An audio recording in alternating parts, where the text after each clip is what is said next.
So go for 20 minutes. Great. What do you think, Clark? Ready? Okay, yeah. So I think I shared with you, and we had posted for the public as well, that helpful to kind of take a look at, there's 8 remaining, what do they call these, terrible habits, out of 28, I think. We've gone through 20 of them one by one, but there's 8 remaining ones, and the ones that I wanted to maybe touch on tonight were the 3 that might have the most applicability to our board in the future. Number 21, 25, and 26, if that's okay. So hopefully you've had a chance to look over those. So terrible habit number 21 was sign a petition. I think there's broader application for the general principle here beyond a petition. So I thought, this would be a good one to talk about. That's my thought. Anybody remember the scenario here? And I'll take a stab at it. all right. So I think he was going into the grocery store, our terrible school board member, and there was a woman from the community who was demanding that, I picked up on that word a couple of times, demanding that the school gets a new library. I guess there's one school, the Grandview School, didn't have as nice a library as everywhere else in the district, and they're going to do something about it, gosh darn it. And he had known a little bit about it, and he agreed that they ought to have a new school, and he was happy to sign the petition. And it showed up on the school board agenda, and she got up there and she was animated, and she asked everybody in the room who signed the petition to stand. And so he stood up and made himself look like a terrible board member in the process. And there was other thought or questions that other board members had that he hadn't considered, and so actually he was kind of surprised as the discussion went along, and realized there were a lot more things than he hadn't thought of, and he was a little bit realized he was a little hasty and should have waited until they had discussed it as a board. Perfect. That's an excellent summation. And the options were, don't worry about that. You have a First Amendment right to sign the petition. Was this section disputing that in any way? No, absolutely. No. In fact, I think it said something along the lines of, you've got a First Amendment right to make bad decisions. Go ahead and do that if you like. It's totally within your legal rights to do that. It's maybe not your best idea. The key concern overall, though, was that this person was determining first, right, and then discussing later. And that's the situation we can't get ourselves in. We've talked about previously. I was just going to say that we've talked similar scenarios in the past where minds are made up before they're even discussed with fellow. Yeah, the ready, fire, aim approach is not one that looks good in the public, and it doesn't lead to great decisions in all cases. And regardless of whether it's a new library at Grandview School or 4-day week or a specific amount for bonds and overrides and whatnot, if you come in saying we're doing this and then you discuss things, that's tough. It's absolutely acceptable, I think, for all of us to have kind of our opinions that are starting to form based on information you have, but to have a decision made in our minds about something before you've had a chance to discuss it is tough. So that was basically the idea there. Any other thoughts about that one? The very last sentence on our lessons learned I thought was good. It's not recommended procedure to strut into a board meeting with a list of demands. I thought that was pretty nice. Can you strut without a list of demands? Both of those pieces are problematic, aren't they? I'm trying to figure out what's the problem there. The strutting and the list of demands both. Yeah. Don't be a peacock, basically.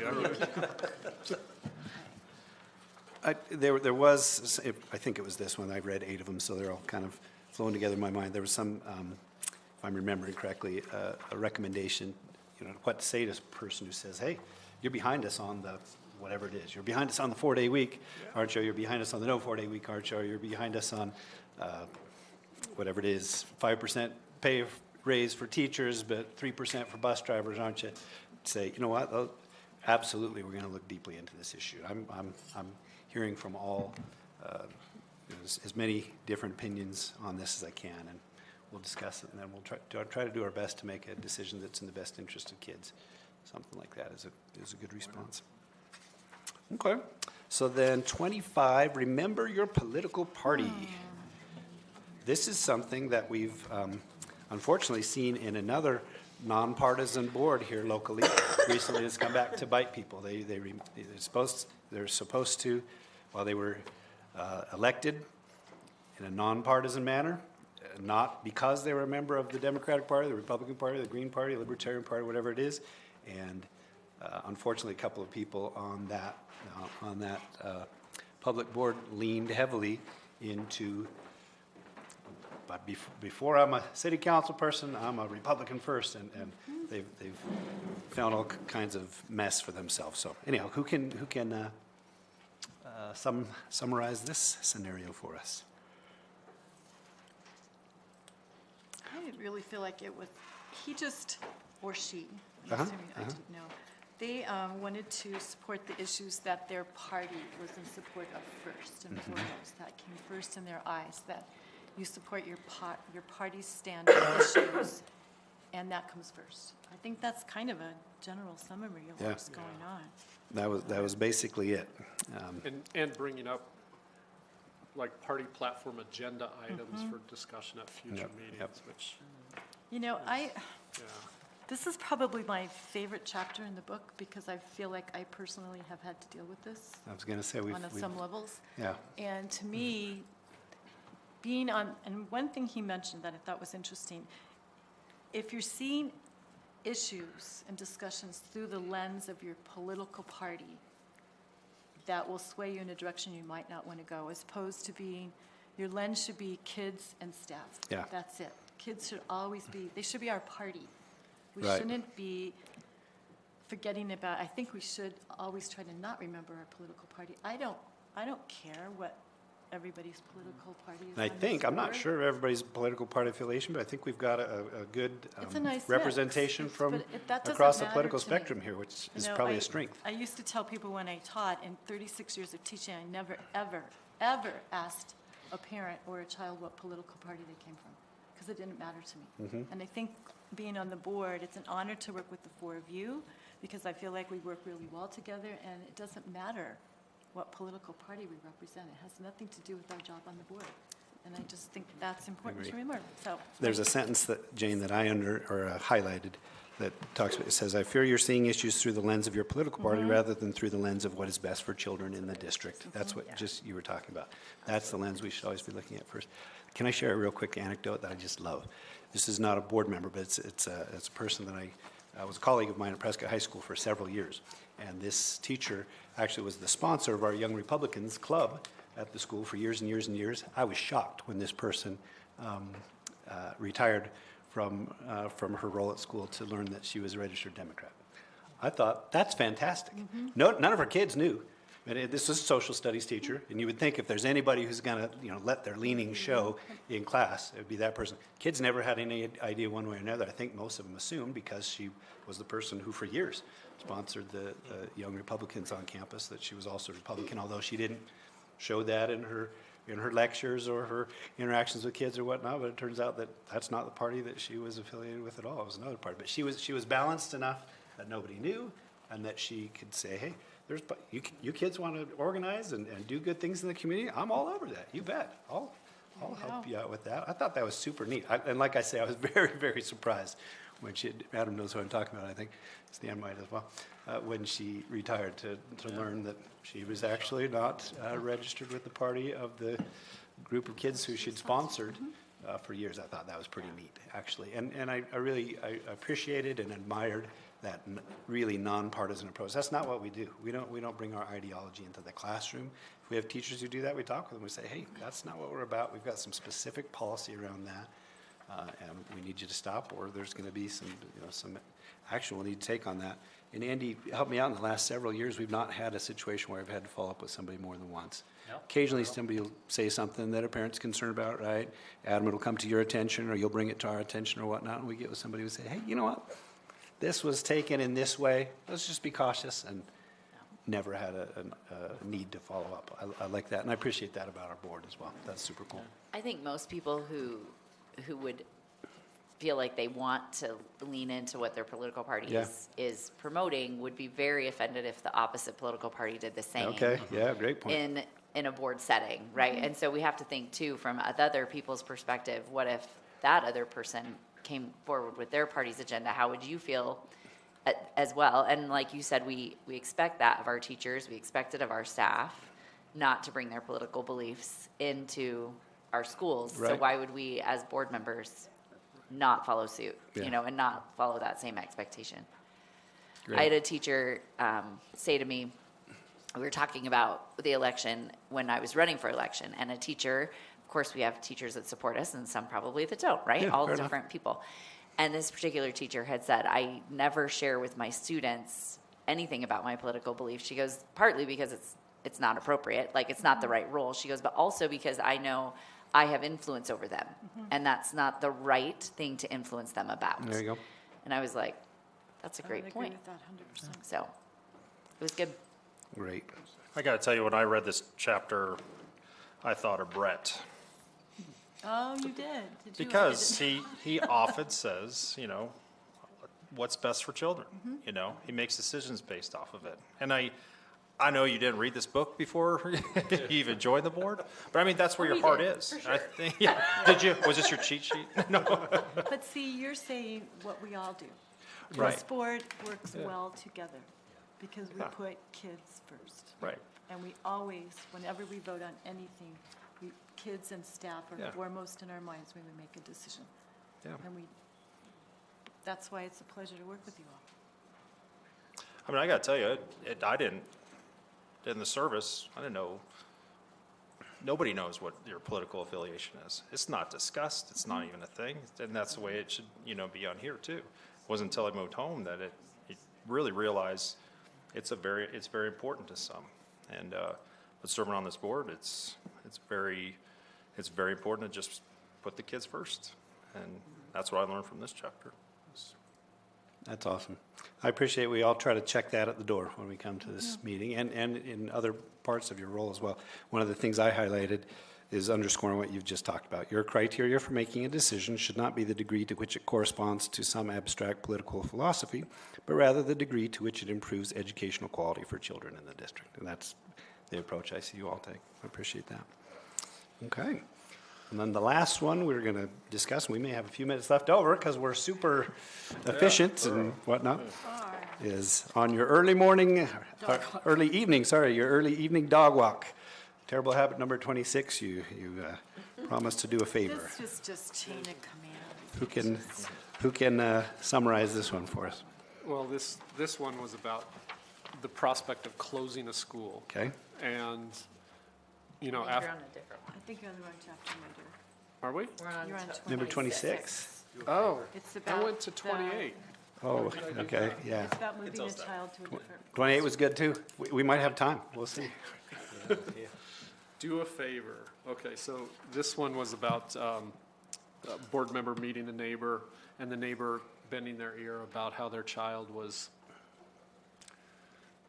not treated fairly in a classroom setting. And the board member took compassion and acted, trying to get the child moved out of that class, going outside of the chain of command, not referring the parent back to the teacher, and then on to the principal, and then on to the superintendent, if that would be the appropriate path. So basically just went and tried to take action and manage staff, which we all know is not our role, so. Also disclose stuff about the teacher. Oh, yeah, that was Yes, bad. That exactly. was Yeah, private yeah. information. Yeah, Fair enough, yes. But I Very think good we point. deal with this occasionally when you'll have, maybe even a teacher approaches you and says, I'm not happy with what's going on here, I want you to do something about it. And once again, it goes back to chain of command. If you haven't talked to your principal first, you don't come to me. I mean, I'm the Yeah. last resort. I like the term decision-making matrix better than chain of command. For the military, chain Oh, of command matrix, that's nice. works for me. They use the term chain of command in here, and it's good shorthand for exactly what we're all talking about, Yep, the same and we thing. know that. I But, think. but, Yeah. Andy doesn't command a lot of people. I try not to command Kelsey too much and, stuff like that. Get But you guys some rank. Can we put some rank on your There we go. collars? I think yeah, that we'll get some apples on their collar, something would like get that. people saluting you in the hallways. Yeah, it could be our generals with different stars. I think we're onto something. So the recommended action here was number 5, listen carefully, suggest that Dorothy follow, they use that term again, chain of command, right? And then I like the last piece as well, ask her to keep you posted. You're not making commitments that you'll insert yourself inappropriately into something, but it shows, instead of just, to me, that sounds much less like you're just trying to put somebody off. Say, that's not my problem, it's yours. Follow the chain of command, get with your principal, get with your teacher first, whatever it is. But say, hey, let me know how that goes. And if it doesn't go, the way that it's supposed to with our decision-making matrix, I can ask questions about that and help that flow appropriately. Very inappropriate. Yeah, I gotta tell you again, this one reminded me of another board member, but because this one happens a lot more often than in my time on the board. This is the scenario that, Me because too. we're around parents and Since we're I have around. been on the board. Yeah. I cannot believe the number of people. And I learned it from you, Jen. I mean, it was because when we had an issue, it was about the wrestling coach, and Okay. somebody approached Sure, Jen, yeah. and they told me that this same parent, that Jen had said, I encourage you to talk to the principal, and so she followed right up, but let me know. And so, but the parents still contacted me, did the same thing, but I had learned and took a page from you because I knew that's what you did, and, just follow the same way. And it was very effective, but, and then in the lesson learned, it says that, you do a great job of letting us know and keeping us informed about what occurs or what did occur and where we are. So we're way far removed, but at least we're aware, because that same parent can still contact us, and then. Right. Well, and such a good thing in that particular scenario was that when the parent went to Missy and probably Adam to some extent, they were very pleased with the outcome, and I think it added trust for them in our district's administration and how things are being run, and then they may not feel like they have to call us next time, because Yeah. they can now know that they have people they can reach out to, they can help. But people call us just because they're frustrated in that moment. Right. And they're not feeling heard, or they don't know what to do next, or whatever. But in this case, I don't even think they'd asked the question yet. They were just frustrated in that moment, and that's to be expected. And we are so involved in the community sometimes that people just reach right out. And I think the same thing, like with the recent issue we had with a parent contacting some or all of the board members and expressing displeasure, but I didn't see anybody else's reply, but basically just said, let's take it back to the school. And I actually left it on Clark's plate to do that instead of me making that initial outreach. But And Adam's been all over that prior to that person getting with us Yeah. and since and whatnot, as you would expect. And so. I think the upshot is that you all handled it before we even got involved, and it was handled in a way that the parents are like, I'm perfectly satisfied with the explanation. I did get a reply to that Oh, email. good, okay. that I did said- too. That said, yeah, I'm very happy that they with were the pleased. response. Yeah, they were very pleased. That's good to hear. That's good to hear. I don't always hear that piece. Yeah, I should have forwarded that to you. No, you know. We only forward you bad news, sorry. Yeah, there you go. We're not going to tell you when good things happen. Well, good. I appreciate that. Good feedback. Okay. And I think that's it. So we've got like 45 seconds. Any like general takeaways or thoughts or comments about having gone through this book today? Was it helpful? Was that an effective use of a couple hours that we spent total on it? Or Oh, I was, think so. I liked it was it. I helpful. like the format too. Yeah. That was helpful for me. I'd kind of like to know what our student board Yeah. members Ooh, think of this, if you guys felt engaged at all, or, I mean, you didn't have the book to read, so, but what do you think of us interacting in this way, I guess? Yeah, personally for me, I think it's really beneficial, especially just to go over, a couple things that might be concerned. I really liked the political party chapter personally when I read that one. I think it's really important just to try to look at it in more of a open-minded view, and I do just really appreciate you guys talking about it beforehand. Thanks. I also think it was helpful. I think it was interesting to see, these are the type of issues that I didn't even think you guys would have to deal with, but it's interesting to see that, they are things you guys deal with every day, and I just thought that was interesting. Nice, thank you. I thought this guy was pretty insightful. If somebody had asked me to come up with 28 different scenarios, I wouldn't have been able to do that. I've been paying attention to this for a while, and I think of myself as pretty thoughtful. I could have come up with a dozen, but it was pretty meaty and meaningful. So thanks again for being willing to do that. Okay. Great. So that brings us to 5:20. So we'll bring this meeting to order of the December 2nd, 2025 PUSD Governing Board regular meeting. Jackson, would you lead us in the Pledge of Allegiance, please?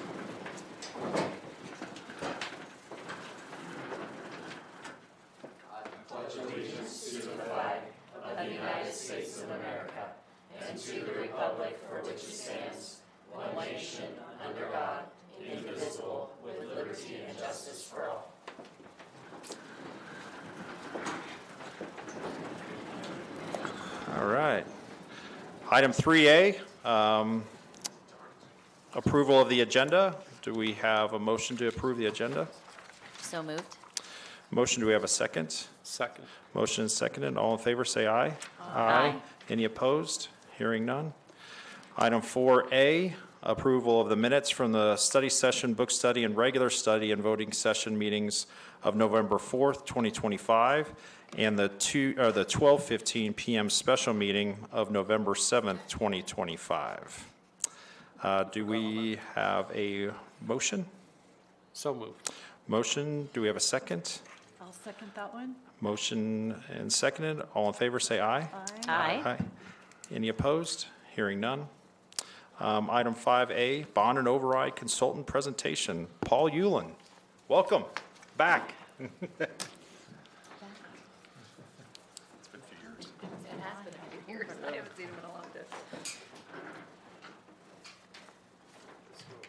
Go forward, okay. Mr. President, members of the board, Superintendent Tenney, it is a pleasure to be here. My name is Paul Ulen. My address for the record is 5320 North 16th Street in the great state of Maricopa. It is a pleasure to be here. I've been here before many years ago. And some of you, full disclosure, might recognize me.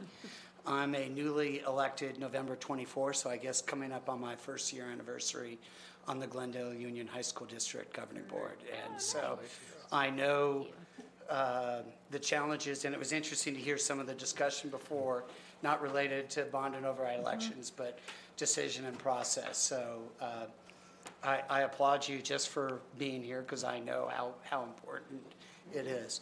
I've been involved in elections across the state of Arizona for almost 35 years.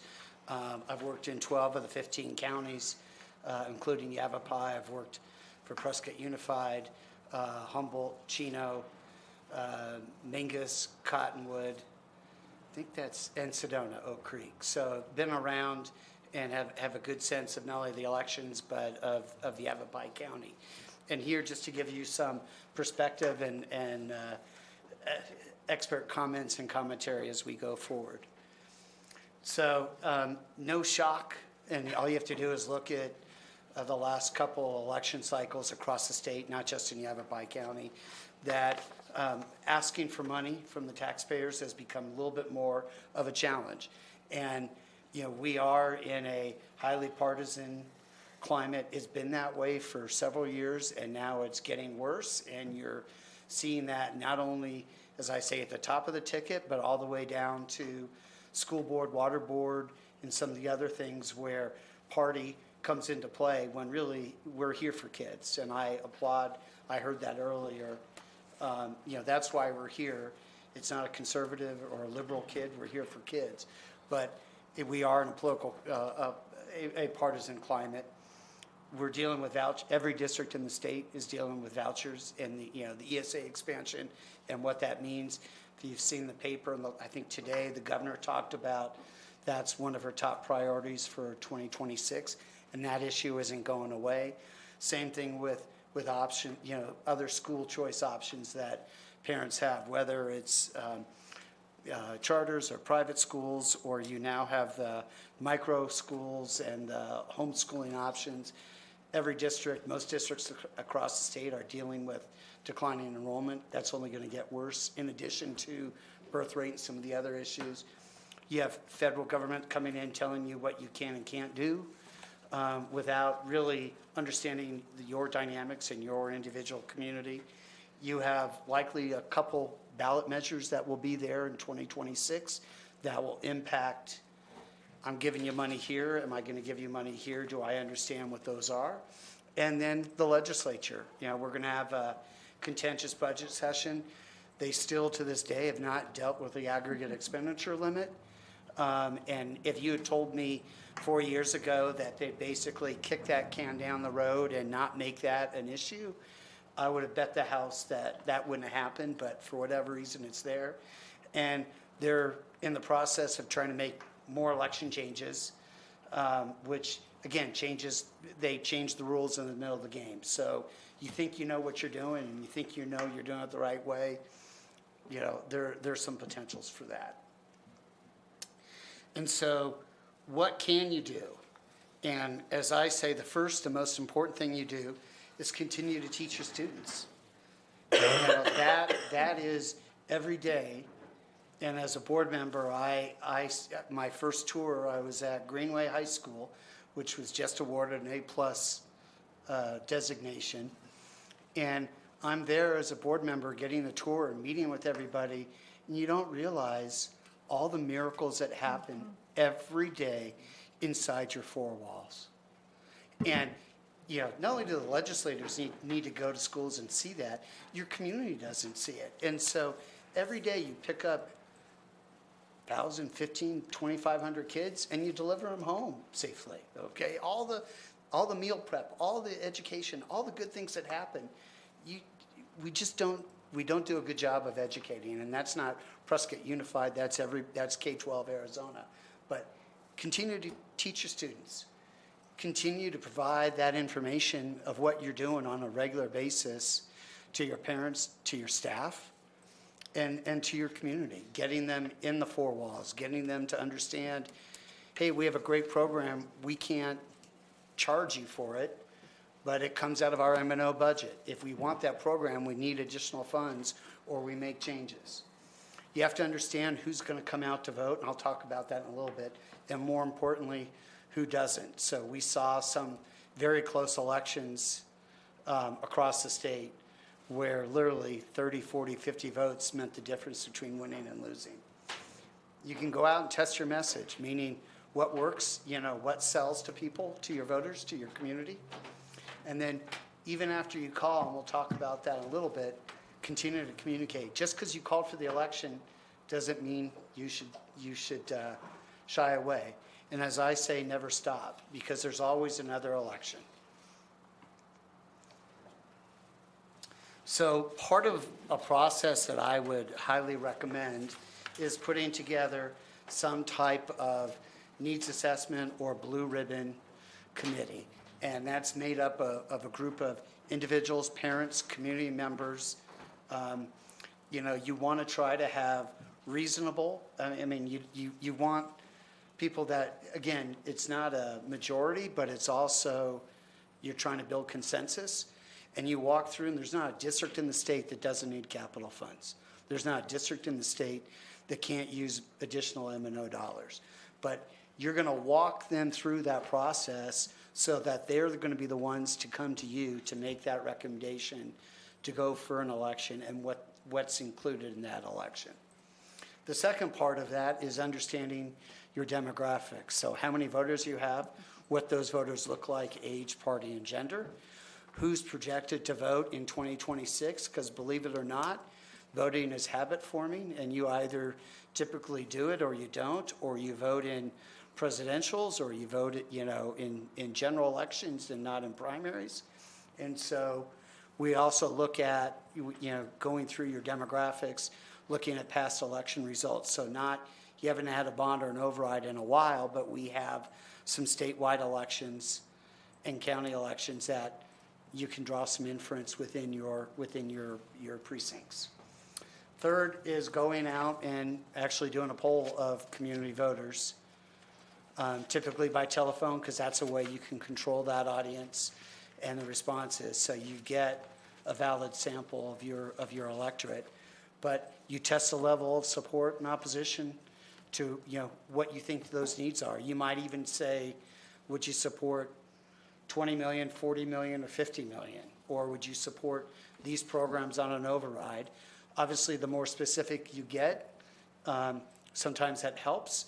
Also remembering, in most cases, 60 to 70% of the people you're talking to aren't your parents, so they have no idea class sizes and retention and the shape, the condition of the football field or the leaky roof. But again, you know, you're trying to get a sense of your community appetite for funding, and then communicate with your parents and staff. So I'll tell you, every district that I've worked with, we have staff members that have no idea what a bond or an override is, no idea what the difference of the bond or the override is. And I will tell you, it's easy when Mr. Tenney goes out and says, you know, you want X, we need Y, or we fund this through this. That makes perfect sense. They expect him to say that. But when the bus driver, okay, or the maintenance staff, or the instructional aide says, you know what we really need, and I deal with it every day, you know, we don't have the technology, we have too many kids to deal with. You can't pay for that. And if they say, oh, they don't need it, they're just wasting money, you can't overcome that either. It's important to make sure your staff and your parents are engaged and understand why you're doing this and why it is important. And I can't say that enough. We've had, I've been involved in elections, primarily special elections, meaning odd years, where parents turn out at 8, 10, 15%. And that's of parents that we know are registered to vote. So, and I forgot, we'll go through on your demographics. We'll actually match, one of the services that you can get is to take your parent and employee list and match it to the voter file and actually tell you who's registered to vote and how often they vote. And it will be eye-opening. I'm used to it. But you look at it and you say, what do you mean? So part of that, is taking that information for your communication. So you're on your social media platforms, you're able to append your parent list, your employee list, your voter list, to make sure they're getting specific information about an election that you are in the process or have called for. Again, not telling people how to vote, but providing factual information as you move forward. And so why is it important to to hire a consultant? Because Mr. Tenney, who's a wonderful individual, doesn't know everything. And so That's true for sure. You want, it's like you're going to court, you probably hire an attorney. You don't want to do it pro se. You have a knee surgery, you don't go to your general practitioner. You want to know, somebody who knows what they're doing, has been around the block, understands the dynamics of the community. You want the individual to go out and work with your assessment committee. You want somebody who understands we don't poll and get 400 parents out and to say, of course we're going to support the bond, of course we're going to support the override, and you haven't talked to your community. Your parents are generally supportive. So understanding that, and then being able to access the voter file, access some other tools that are helpful as you go through.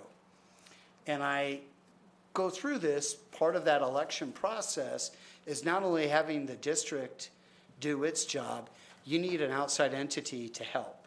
And for me, that's the Political Action Committee.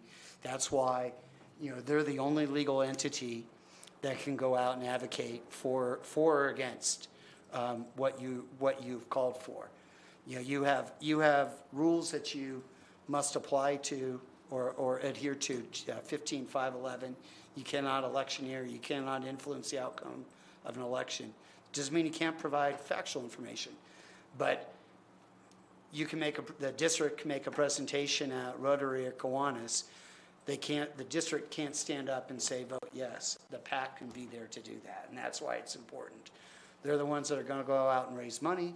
They're going to spend that money. They're going to go do that through, communication, the door knocking, the canvassing, the mail, the phones, the social media.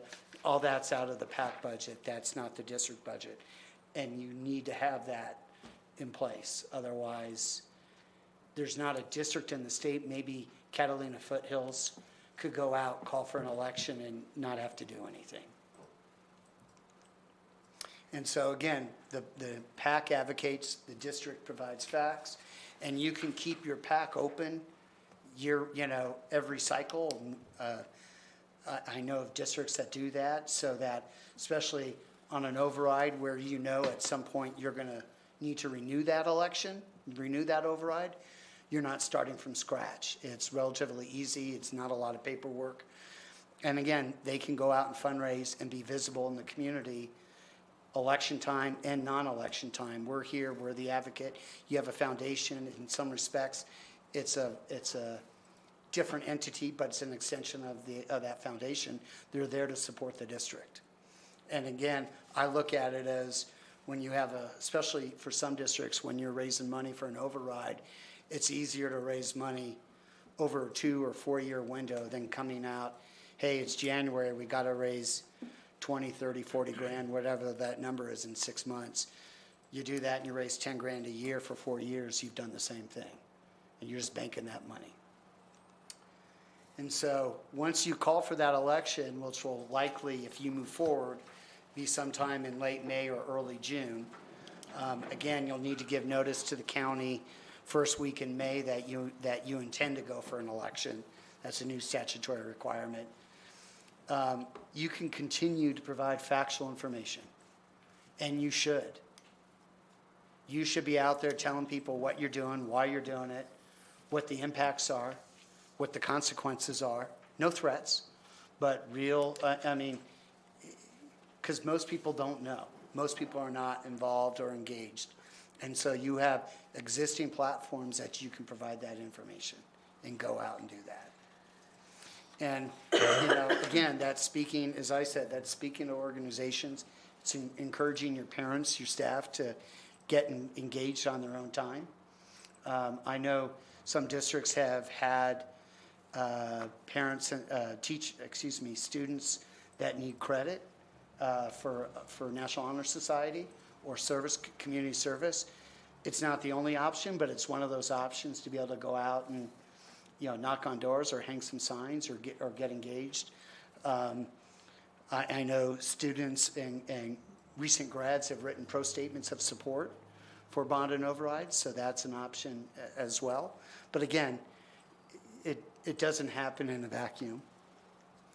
And I always say never stop. My life is real easy. I used to work. My life is odd or even. So is it an even year election, presidential or gubernatorial, or is it a special election? But you never stop. There's always another election, and it's important that you continue to foster that group.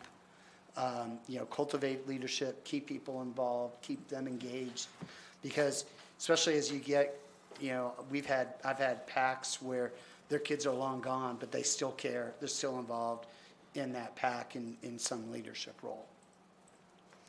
And with that, answer any questions that you might have.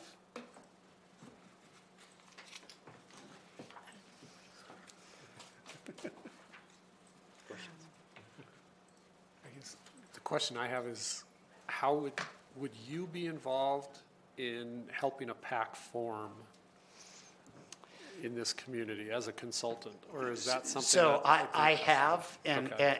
I can, and I have. I think that's a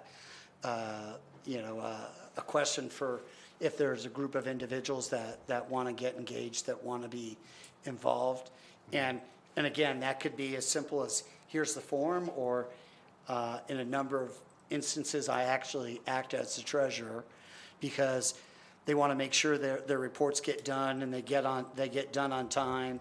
And when secret dates pop up that nobody's paying attention to, we're actually filing so that the PACs aren't fined. But that role will be determined by what the PAC wants. But I'm happy to. I enjoy doing that because that's doing the work to get to that point, and then okay, now let's go implement. Here's the plan. Let's go do that. So as the consultant who's engaged with the organization that's heading this up, you could still be a part of that PAC Yes, and still correct. be engaged as the treasurer in some other role. Whatever that role that the committee needs. Okay. In some cases, they're I would say I'm the conductor, making sure the trains are running on time. There are other times where I'm building the train from scratch and making sure we have all the parts that we need.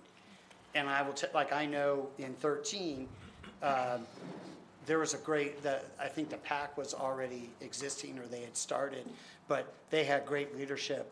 You know, it was just a tough ask at that time. But, you know, Greg and Miss Fernandez, I can't remember her first name.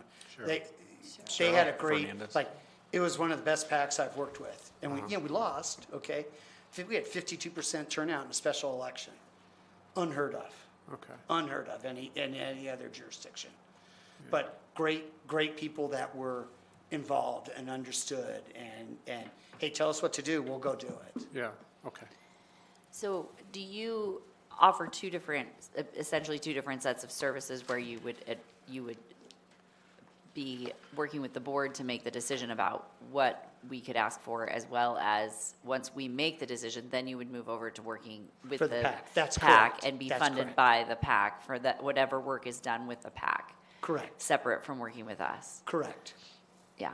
I was treasurer in 2015, so I don't remember how much you were with us in 2015, but my husband was on the 2013 committee, so I do remember a lot of it. You know, and again, it's, you know, part of that is what do you need? You know, what can you afford? What do you need? How can I be helpful? Is there experience and leadership within the PAC, or do we need, you know, start that direction? But, Right.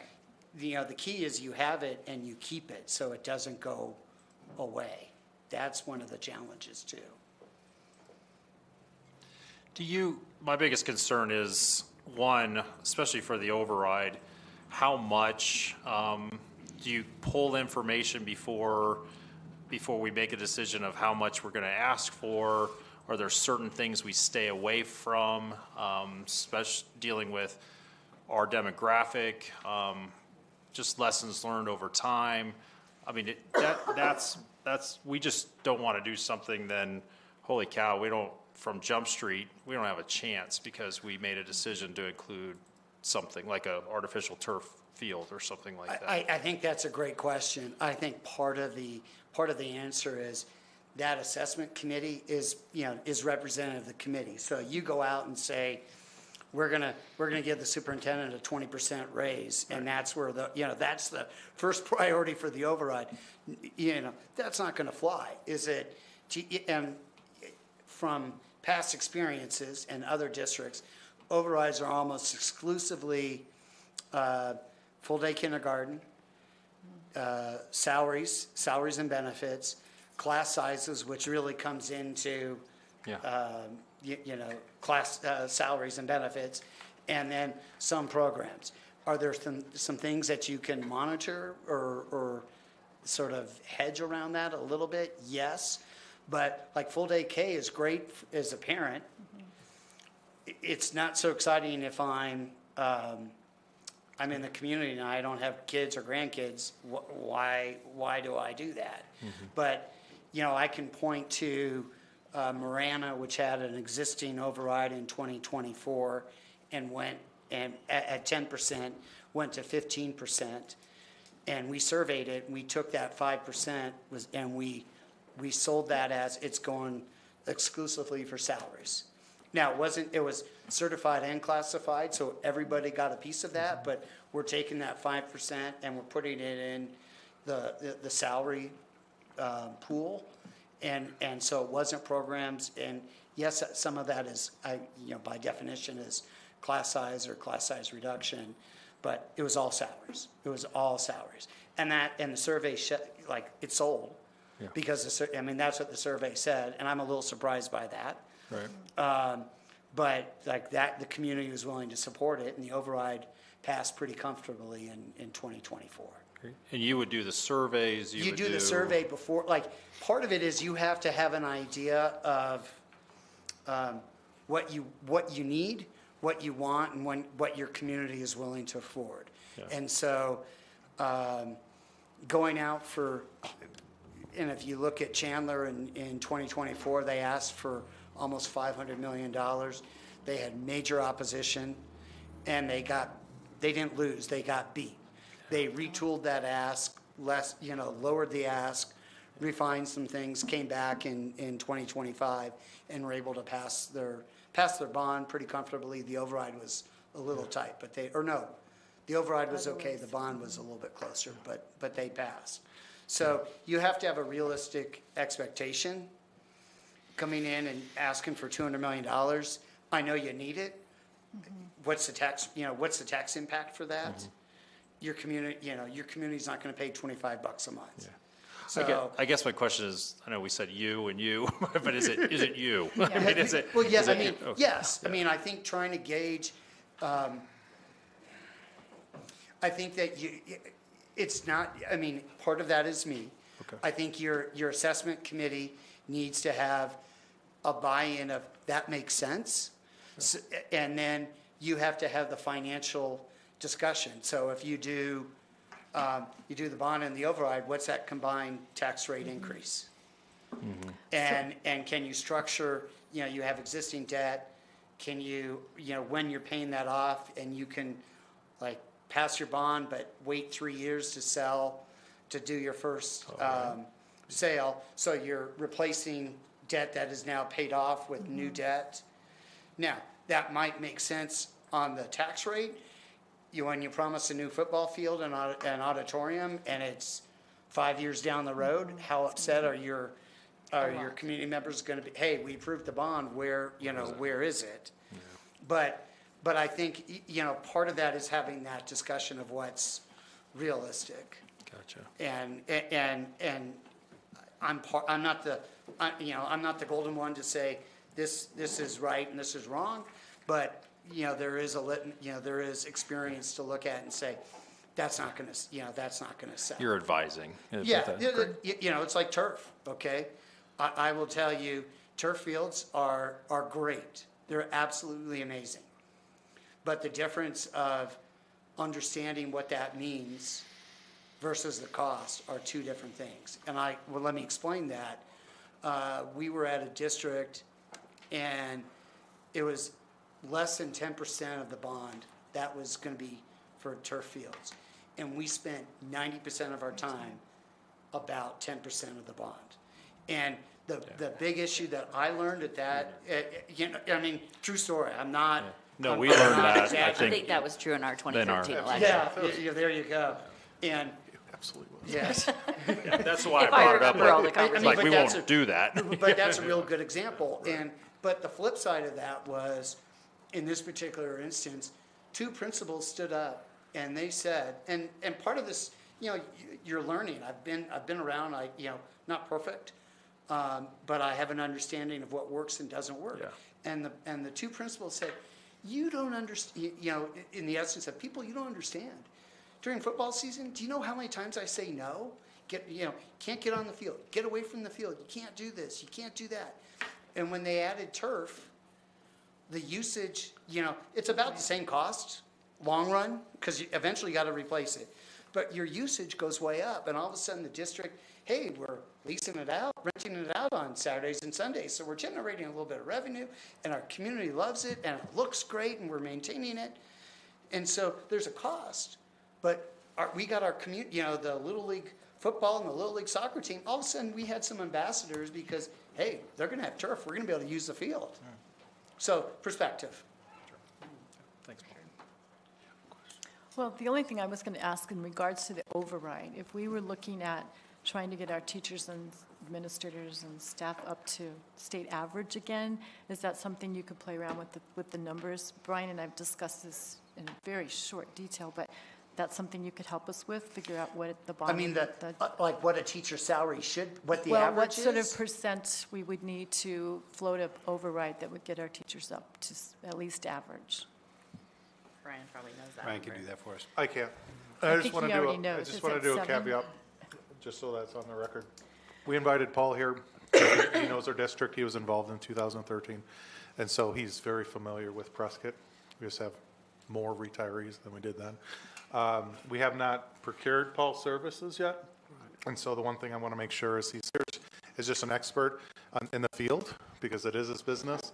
But I don't want us to eliminate him from competition because we're asking him about his services specifically, and we haven't given other businesses that opportunity. So a consultant would help with that. Okay, So not so much Paul, because we haven't hired him yet. answers my Could question. a consultant do that? Is a And very so- reasonable way to Very ask that. reasonable. That's right. If That's Paul right. would do Can it, answer a from consultant experience. would do it. Yes or no And, easily. and I would argue, and I would say that that number comes back to, so if you need a 10% override to generate X dollars so you can do this on your salary scales, what's the tax impact for that? Because ultimately, every issue that, whether it's salaries, programs, staff reduction, utilities, I mean, my district, we're gonna get hit with about a 15% increase on the proposed APS rate increase, okay? That money's gotta come from somewhere. So you have to look at everything you want means, money, what's that tax rate gonna be? And you have, whether you're asking for 5 cents or $5, you're asking. And any person in my shoes will tell you, you gotta be careful how much you ask for. I have to see, as a community member, what's my return on that investment? Are we getting, so teachers and staff have more money to spend at a restaurant, or buy a car, or buy a house, or I'm getting a fine arts center, or I get to go to, I can sit in a comfortable stadium seating to watch Friday night football. Those kinds of things, I have to get a return on my investment. So a lot of the things you're asking, really, it will be how much, what's that tax rate impact gonna be? And that's why the financial folks are so important for this, a way to try to structure that. The override's a straight cost, because you can't sell the override today and then 3 years later when you've paid off debt. That's a recurring cost to generate that on a yearly basis. What's the role of board members in all of this? If a district decides to go ahead with a bond override, Great question. So you are legally entitled as a board member to be a private individual to go out and advocate.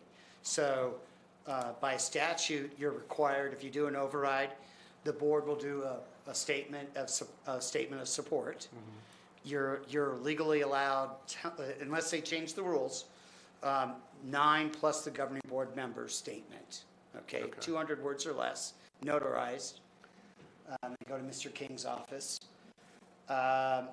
You are barred from doing a board statement for a bond, but you can do an individual statement as a board member, and you can put governing board member or president, whatever, in your signature. That again is legally allowed, and you're allowed to support, advocate for or against bond and overrides. You can't use district resources. You can't be here, and boy, we need people to get out and vote.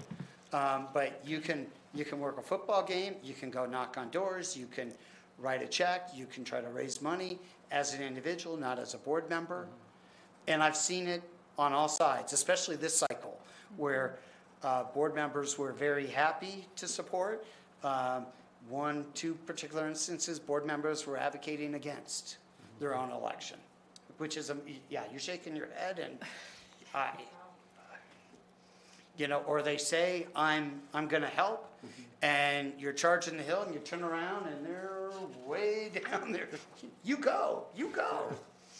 So, but it's a great question. I mean, you're legally allowed to do just about anything as long as you're not using district resources. And the question is, does that help or hurt? And I think that's, there are districts in the valley that they are contentious, 3-2 on a lot of decisions, and having a board member going out promoting it probably doesn't help.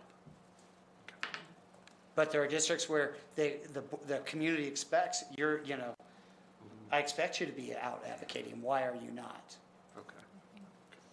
Why is it that you think that parents don't vote? And how can the community or the board in general help to make parents vote or encourage them to vote? So that's a great question. In a statewide in 2024, Arizona's turnout was just under 80% for a presidential election. In 2022, turnout statewide was just under 65%. You look at, and I haven't looked at the canvas yet for Maricopa County, the special election across Maricopa County, and Maricopa County had a hospital tax, a hospital bond on the ballot. So the entire county, not just school districts, the entire county got a ballot. I think turnout was under 25%. So when it is a special election, and I'm now over 55, so I pay attention to my property taxes and my tax bill, and it's an all-mail election for a lot of those elections. I get my ballot, and I actually get my mail. I get my mail on a regular basis. I'm paying attention to it. I don't have to worry about getting my kids to school or getting the permission slip signed or some of the other things. And so you're not paying attention. And it's not because you don't care. You just are overwhelmed with everything else. And not everybody gets their mail on a regular basis. Even though they get the mail, they don't always go to the post office or empty the mailbox. And so when you get the ballot and you don't recognize what it is, you're not participating. I know that because we run the data every election cycle, and you realize how few parents come out to vote. They're not registered, and when they are registered, they tend not to participate at a higher rate. So we track, most consultants, we track returns, meaning we get the return data from the county. So you start looking at, especially for the special elections, where 75, 80, and in some cases 90% of the people that are voting are over 50 years old. And the 18 to 30 is a very small number. That's why. Can you speak a little more about the difference you've seen in a special election versus holding an election during a general cycle? Obviously, this would be a midterm cycle, gubernatorial election. Like, what kinds of factors should we be considering there in regards to? That is a very good question. And we also have 2 board seats that will Right. be opening in that same election. So there's not a one-size-fits-all election. I've had clients that we love, especially on overrides, it's a little different. We love the presidential election. So when you look at a presidential election, you typically have a higher turnout. So you have, and I say more diverse, and lower information. And so, if my community has supported schools, we tend to, hey, that's a good time for us. Same thing with a gubernatorial election. And again, some of that is, let's look at past history and what have we done? Do we do better? And what's our election history to look at to say, does that help? And then the specials, I have districts that, like, we love the special. It's their win number, instead of 65% turnout, it's 25% turnout. So I have fewer homes to contact. I know I'm going to get, and for most districts, you're getting 40 to 45, 46% yes, and 40 to 45%, 40 to 45% no. There are a few exceptions, but generally speaking, you're dealing with 10 to 15%, And so if your 10 to 15% is based on a smaller number, that allows you, I can spend more money touching you on a regular basis, or I don't have to raise as much, and you know who votes. Presidential election, it's just a wild, it's the wild, wild west. And some districts like that, I call it static, which is I'm paying attention to the presidential election, I'm paying attention to the Senate election. We have 2 major statewide propositions on the ballot. And like, you can't get your message out because everybody's paying attention to that. And they ask, you knock on the door, And the first thing, are you voting for this or that? Like, no, I'm here on the bond, or I'm here on the override. I'm like, oh, that's on the ballot? I didn't know that. Do you experience a large undervote in those cases? Because You we do in certainly most see that cases. You on do. our school board elections, most years, some undervote happening from, especially if it's during a presidential. Right, because they don't know. And again, Right. part of that, you ask about the board, do you have candidates that are running that are supportive? Or are they, we've Right. said no, how many times, have they not heard us, say no loud enough? So that Yeah, we don't becomes- know who's that- running, right? well, So, I mean, that's always a question. And that's a legitimate question, and I'm not here to tell you what's right or wrong, but I that's. just wanted to see you what your know, experience has it- been. And you want a united front. I mean, it's tough enough, given the challenges that I talked about, when you have a candidate run for the board, oh, they don't need the money. Like, you haven't even, have you been to a meeting? Have you walked through the budget? I mean, I will tell you personally, I was at a poll at the election, and somebody, Glendale Union had, it was 22, Glendale Union had an override up, and a person came up and they were working for somebody who I didn't support. And I said, so, and they asked me, they said, so do you support the override? And she said, well, they got all this COVID, they got $6 billion of COVID money. I said, excuse me? Glendale Union got $6 billion? No. Well, no, not Glendale Union, but public education. And I just don't like how they spent it. And I asked, have you gone to the district? Have you talked to the CFO? Have you, gone through the budget? No. I've talked to some people, and that's what they told me. So when you can't control that, Right. but you want as much as you can, you want everybody on the same team rowing in the same direction. And sometimes you can't have it. But it does come into play. There's no Yeah. question about that. Yeah, that's what we've been talking about. Any other questions for Paul? I've got a question, if that's all right. Tell us a little bit, Paul, from your experience on how critical polling is, and let me give you a couple of scenarios. Excuse me. Our board has talked conceptually about some figures, and they're probably going to be pretty low in comparison to what you've seen other districts ask for. So the best example is that you want to know where you're at. And granted, they're polling for the 28 presidential election today. Are things going to change? Absolutely. But you're trying to get a sense from your community. You're trying to get a sense of, do our priorities match up to what the community thinks we need, and where those differences. And that gives you a sense, I would say generally, public safety, or safety, security, technology, those are the big issues.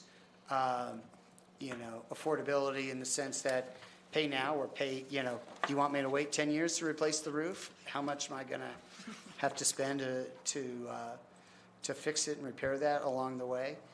The example I have, Tolleson Union has been a client. This was the 10th year, 2025, that they've had an election. 8 of the prior 9 were money issues. They asked for money. We had one land sale in there where we didn't have a campaign. And we didn't poll. I thought they should have. I thought the district should have, and I told the district that. This was the 3rd year in a row going out for $125 million and an override. And Pendergast, which is a feeder elementary district, has been a client for a long time. I said, let's find out how bad the damage is, and that's maybe the wrong word, but how much of a hit are we going to take because Tolleson Union's going out and everybody's unhappy and they got beat bad. And no, we're okay. We ended up losing our bond by 200 votes out of over 5,000 So cast. let me ask then a little So bit. I don't know, No, yeah, I gotcha. but that gives you, If the board's looking at high amounts, for sure, we want For to sure. find out with polling what's tolerable in the community. Exactly. If they're asking for really pretty low amounts, if they're, for instance, looking at maybe a 5% override and a $15 million bond, we were talking, I'll just really quickly tangentially tell you, we were talking with our friends from Stiefel, a month ago, something like that. And he ran the numbers for us, and of course, there's different scenarios on how Right. it's structured, but saying, Brian, help me out with the wording, something along the lines, I've never seen an ask this low, potentially. $15 million bond on the total property wealth you're looking at in Prescott. Right. The total amount you'd be asking for in his 30 years of working, he'd never seen, I mean, he was laughing about how low it was. So if our board's going for something that's kind of in that range, how useful will polling be? Well, I still think, I would say it this way, for a guy who lives in the great state of Maricopa. Sure. You're in a conservative community, okay? And that's not a bad thing. You're just in a conservative community, and the majority of your voters, what is it? So in 2024, I'm showing, let's just say 35 of the 44,000 voters are over 50, okay, ballpark. Yeah. They care about every nickel, dime, and quarter that is going out of their pocket. So whether it's 3 cents or $30 a month, you want to know where you're at. And so I think that first off, it's a mile marker that you can, okay, this is where we thought we were there, we're there. What helps move folks? So is it safe, is it safety? Is it security? Is it technology? Is it, new field? Is it new auditorium? Is it deferred maintenance? Is it taking, saving our M&O dollars for the classroom so that we pay for roof and HVAC out of bond dollars, not out of our M&O dollars? I don't know, but you want to try to test that argument. Okay. I think, and whether, and I would, without looking at the finances, $50 million is nothing. I mean, I open up the laptop and I can spend that like that. Because you do, roofs, HVAC, just general repairs, it's probably $50 million without even thinking about it. You're right. Okay, and that doesn't include the football fields and lights and auditorium and safety, alarms. Carpet and I mean, you know, fences and. and a 5% override. Now, 5 is better than nothing. I will freely acknowledge that. But in general, it's the same ask if you're doing 5 versus 10. Maybe 15 might be too much of a reach. Like say, hey, we hear you. We got it. We're not asking for the full amount that we could, but it's the same amount of work. It's the same because it's still going to say increase. And that's the challenge. Remember, you get that override in place, you're here again in 4 or 5 years, or it goes away. And if you go to 5, do you want to go to 8? Do you want to go to 10? It's better to start that number and then look at, okay, can we show strong stewardship of those funds? Can our community see the return? And then maybe you go for 15. Again, if you do 12 or 12 and a half, you're going to have another election in 4 or 5 years. Do you make that ask again? Sometimes pull the Band-Aid off once. Just don't try to do it, a little bit at a time. And again, that's easy for me to say. And full disclosure, Glendale Union's going to make that decision. We're at 10%. We don't have a 15% override. And I'm the one saying, why are we leaving money on the table? Right, but one of our struggles has been we don't have a history with Right. our voting population that supports a renewal of any size override, like any size, ever, I don't think, in the history of Prescott Unified School District. So we lost in 2013 with a, what was it, 8 something, 8%. Brian? Right. And But then we lowered it to 4.6 for 2015, went after it again in 2020 and didn't make it. So, I mean, we don't have a history with our voting public of them supporting a renewal of any bond, of any override of any size. Right. So our concern is how do we make up a 10% that doesn't renew? Well, and So and that's something where- we have to look at. Right, and 5 is better, 5 is more than 0. Right. And I agree with that. But I would argue, and I know in 13, because I remember, I said, go for the bond, don't go for the number, that survey, the bond was here, the override was here, And when you added them together, we were at under 40%. And so look, I'm telling you, you don't want to listen to me, and they didn't. They called for both. If they did the bond and not the override, I think the bond would have passed, or would have been even closer than it was. But when you ask, some of it you have to listen to. They're asking for a lot. It might, typically it's easier to pass that bond than the override. And so you get the bond and you get the bond in place, and then maybe you go back in a year or 2 years and say, hey, thank you. We've painted, we've roofed, we've, made our buildings safer, we've bought buses. Now we need to pay our teachers and our staff. Can you help us this time? It's not easy. If it was easy, I wouldn't be here, and you wouldn't be having this discussion. For sure. Good responses. All right. Any other questions for Paul? All right. Thank you. We appreciate you coming up here. Is it all right if I kind of share the circumstances? Sure, yes. Bad day. So, first of all, Paul lives about 4 hours round trip from here, so just coming up in the first place that's great. Really, really appreciate that. Secondly, on his way here, he was involved in a car accident. While he was on the phone with me. Hands-free, just so you know. Oh, gosh. Minor offender, somebody rear-ended me. But So, we- yes. So it's been a banner day. It's above and beyond for you to be here and answer our questions about this and help guide discussions. We really appreciate it. All right, I'll hang out. Thank you very much. Thank you. All right, Appreciate it. And hope to see all of you at the ASBA conference too. We'll be in there. December. I think all of you. us. Right? Great. Did we all Thank sign you. up? I don't know about Stan. We got a big group, big group going. Come on. He's not answering. One day. All depends on the Friday. There you go. All right. Moving on to item 6A1, Mr. Tenney, summary core events. Great. Well, we've had a number of terrific things going on the last little bit, but I just want to highlight a few of them for you.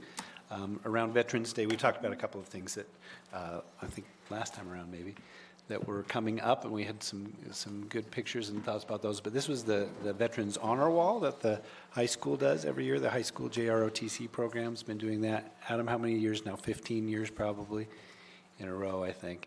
And they do a great job of reaching out to our Prescott High School community and people who are related to veterans primarily and honoring them. But they've got an honor guard that stays with the materials and displays throughout the day. And anyhow, just terrific. And we really appreciate the kids going to that. It's a great learning experience for the kids in the ROTC, and I think for our other students at the high school who go by and realize this is a really important part of the way that our country is and the blessings that we enjoy here in America is the sacrifices that people have made on our behalf in the past.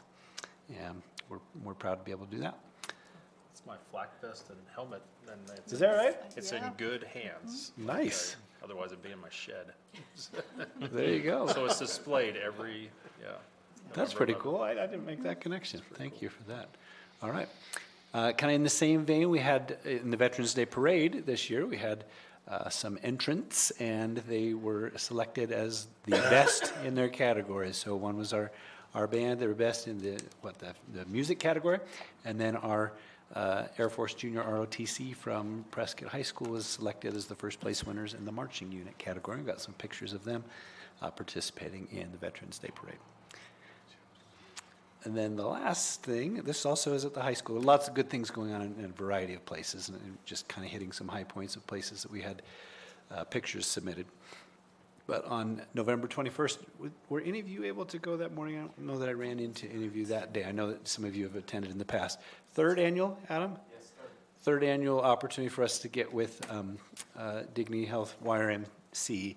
We're fortunate that one of our Education Foundation board members is also the chief operating officer of the hospital, and so we've been able to forge some great partnerships there.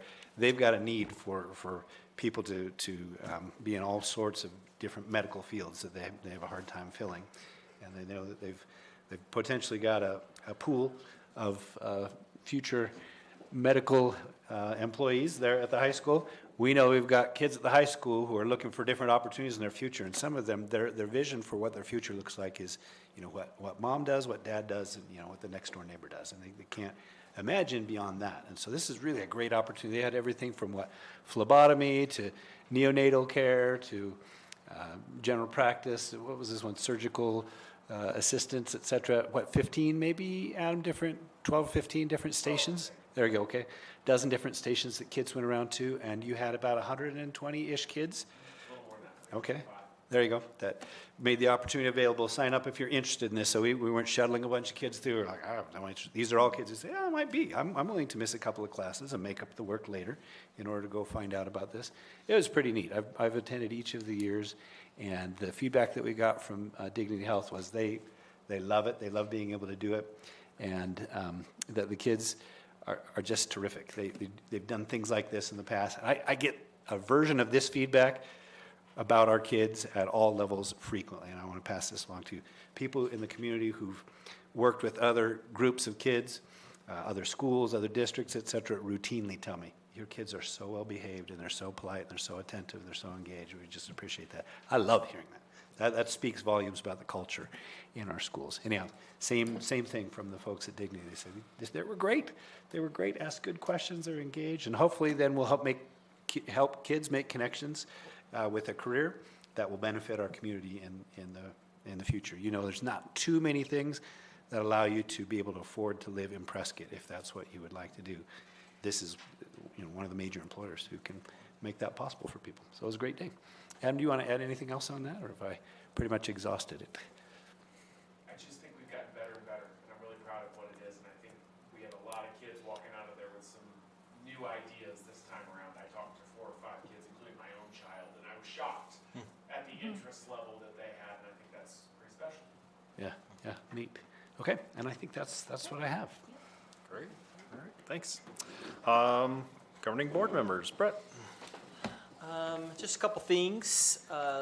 Like the rest of you, I attended a bond and override meeting, and I felt like staff administration did a wonderful job. The presentations were professional. I was also impressed by the wide variety of community members and how many people were there and in support. I just thought the event was well done, and I'm excited to, on the agenda today, we're going to maybe talk a little bit more about what we experienced there and the input that we got from our tables.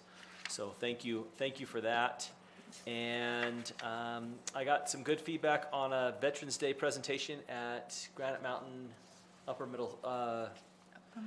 Elementary School. Thank you. I'm working on that. I wasn't able to attend. I wanted to get over there, but wasn't in the cards that morning.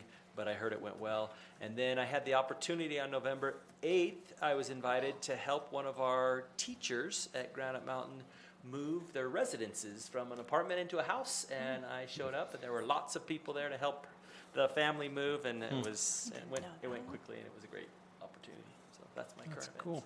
They were well prepared. That helps a lot. Yeah. Yes. All right, Jen. I was at the same meeting as Brent was, as all 5 of us were. And also very impressed with the way that you guys presented the information. And I think my table was very intrigued by what they learned. I also have had a couple of different opportunities to have some, especially one private conversation with another person in our community who's very interested in some leadership around the bond and override. So that's exciting. And then my son is a sophomore at Prescott High School, and he gets to go on the Spain trip this spring. So we have been having some Spain meetings, and that's pretty darned exciting and super impressive how it all comes together, and I feel safe with him leaving. I know. It's very exciting. I'm so thrilled for him. So it's been fun. Awesome. Andy. I attend the same meeting. I don't need to reiterate, but yeah, really good job. Was able to attend the flag football home game that we won. Well, it was great. I had both my daughters here. I had my granddaughter here, and they were in their letter jackets, and man, that was really fun. What? They were trotting on the Yeah, they were playing. It was really fun, and we're glad that Prescott won, because the next one was a wet, muddy, gross mess that they ended up disappointing in. So, also, I don't know if this is community comment or if it's here, but I was at an event and someone asked me, and this is not a PUSD parent, but possibly a parent that sends their kids to a private school locally, says, what do you offer for kids in Prescott? And it was so gratifying to say, we offer advanced placement courses, we offer early college, we offer dual enrollment, and we offer CTE programs. So we pretty much can offer things for every student, along with clubs, athletics, activities, marching band, theater, fine arts. All those things are available to all of our students. And I didn't say, but I should have, what do you guys do? Because I don't think they could match that level of involvement and activity for the Can I piggyback on that really quick? I had the opportunity to visit with some district leaders in neighboring districts recently, and they were talking about their enrollment issues, and there's particularly seeing enrollment issues at their high school, kids leaving their high school for other opportunities, including Prescott High School. But they were just complimenting us on the different opportunities we have for folks. I was at Mile High, I don't know, an hour ago, watching our white team play our red team in girls basketball, cheering them on a little bit before the board meeting here. And the principal came over and was talking to me and said, we've had 3 of these families came to us at Mile High so that they, from a neighboring district, so that they could play on our sports teams. And that's an example of, an extension of what you're talking about. High quality academics, all the way from college courses down to, special education supports and everything in between, and programs that draw people to PUSD across the board. And it's particularly, again, the case at a level where we find other districts are losing kids to ESAs or online things or micro schools or whatever. So that's pretty neat. And I think it led nicely into this discussion of the override, because these are still voters in our district that will have a say in whether or not we can pass an override. And it's like, we offer all these things and our teachers are still at this level of salary, Yes. And this isn't just, I don't want to focus only on the high school, but these are activities and events and opportunities for kids at every level of our schools. Not the AP or advanced, not that, but at the lower levels, our kids are in clubs, they're in after-school activities, they might be in athletics at the middle school. Art, music, and PE in all our elementary schools, that's increasingly rare in Arizona. Right, and so, we try to do what we can with what we have, and we do a pretty good job of it. So this is why we would potentially be asking for additional funding. Great. I'll just give a quick list. I went to the bond meeting. I went to a couple flag football games. I wish flag football was around when my girls went to PHS, because they all 3 would have loved it. I caught the tail end of the Veterans Wall at the high school, the tail end. I went to a National Honor Society meeting at the high school, which I found very interesting. And probably my favorite thing of all, of course, I go to the preschool once a month to sing. And Hillary Sparks mentioned to me that one of her little, probably 4-year-olds, came up and said that she'd really been working on her voice, and she was really excited to sing again. So that just makes my day. So Nice. very fun. When Turkey the singing songs. lady comes back, she'll be able to do that, right? Turkey songs. The singing lady. Yeah. Great. Yeah, just amazing meeting with great involvement. I think that's just a great beginning, honestly. I don't think that's been tried. We've just pulled everybody together right from the jump street. So that's promising. I did get a commitment from APS that if we want to move forward with putting the poles in and help out the Abaya Judd fence, that would be free of charge. So, Really? yeah. So So, talk to us more about that. yep, I will. So, It's a chunk of money. yeah. So all the labor, the auger, Did the you talk with poles. Darla or Frank or somebody else? Mackenzie Rogers. Oh, great, okay, yeah. Terrific. And then attended the flag football games and only attended half of the one that we won because I saw that wall of rain coming and so I listened to John Rust on KYCA and it was great. And Kelly Curtis. So. I listened to See, Kelly it just Cordes. shows community involvement, Yep. like everybody's involved and, KYCA is still supporting PHS athletics. And then was able to attend the flag football banquet last night. And we had 10 seniors that graduated. We only had 2 graduate the previous year, but this team, I mean, I get chills there.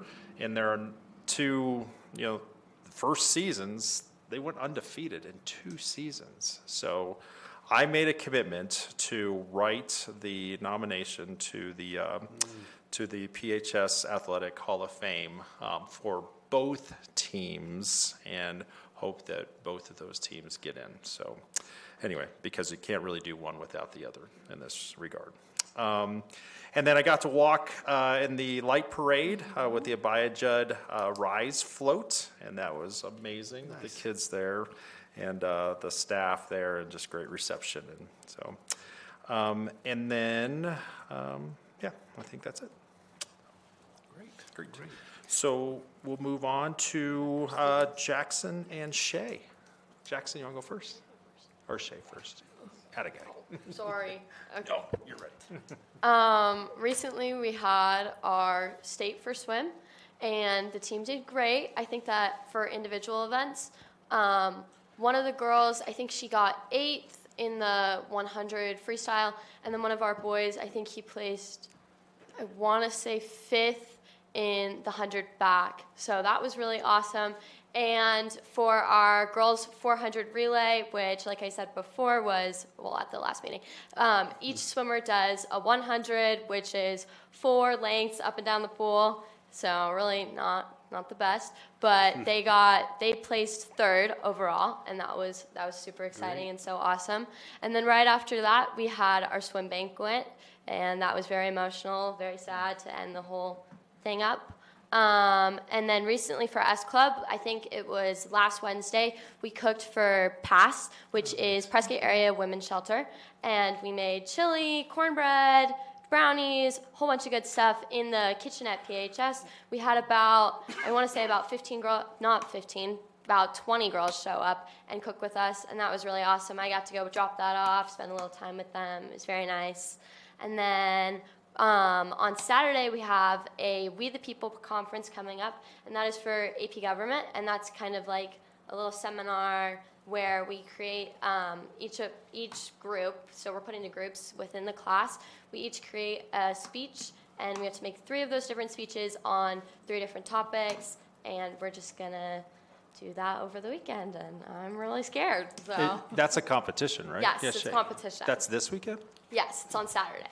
Nice. It's at the high PHS? school. Okay. That's the regional one, and then assuming that goes well, Yes. you'll have an opportunity to If maybe it goes compete on well the for state us, level? then we go to state. Great, fantastic. Oh, did you have a time, Shay? Do you know? Time on that? 8 a.m.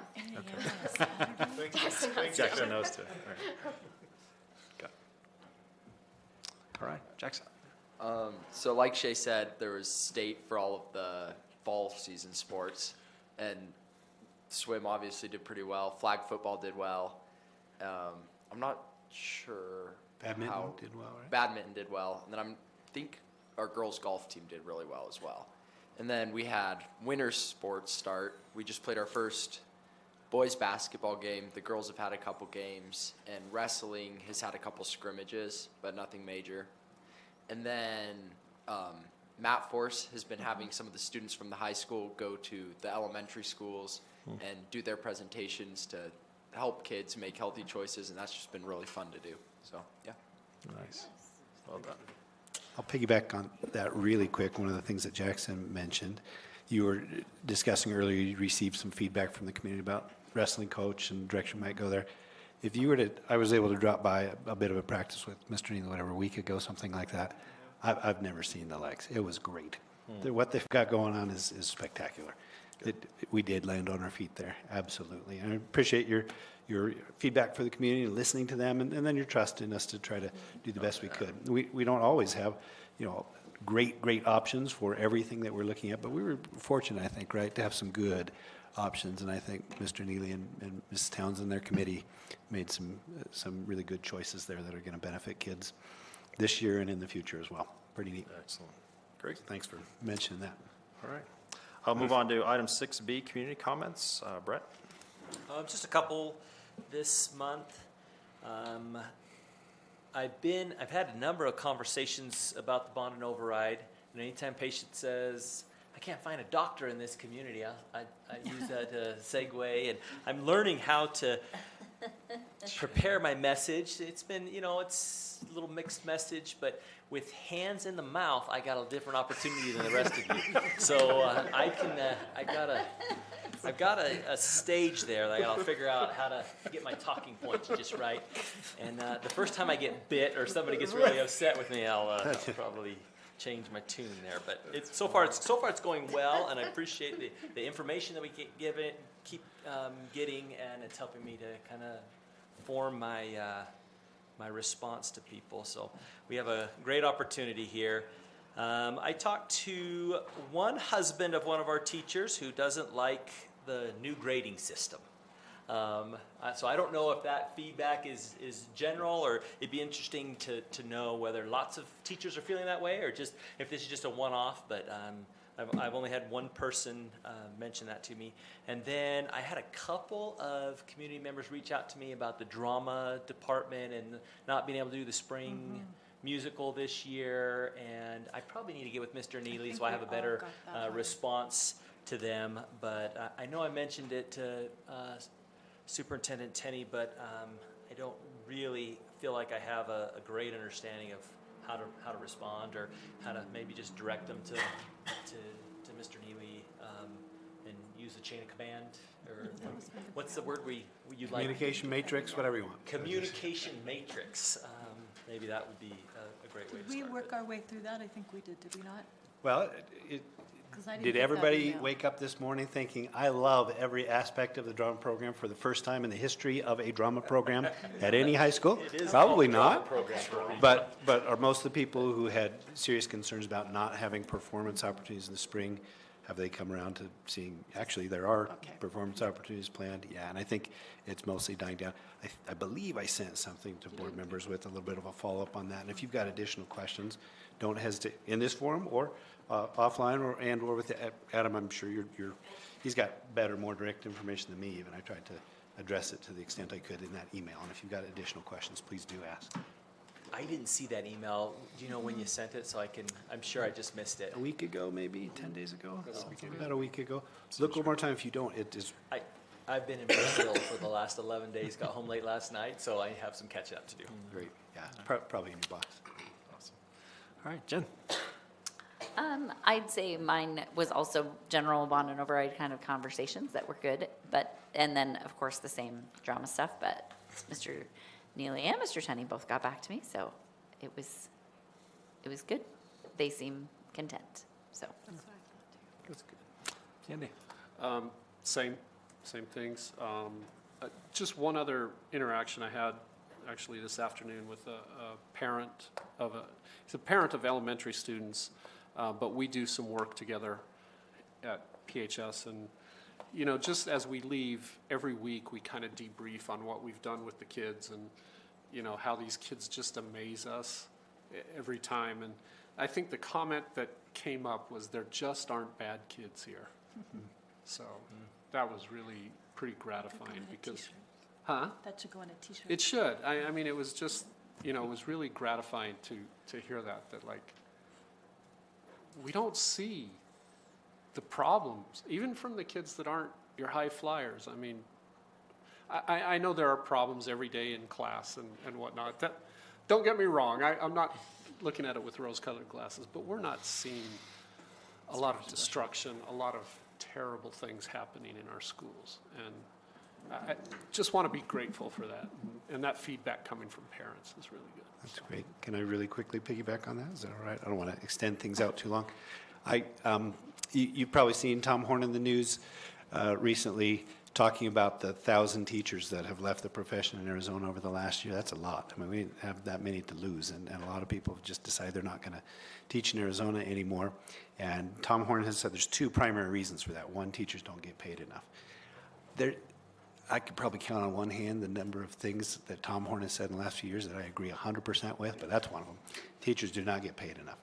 The other thing that he's suggesting is a main narrative behind teachers leaving is they're not receiving support in the classroom for discipline things. He's been playing that same key on the piano for 2 or 3 years.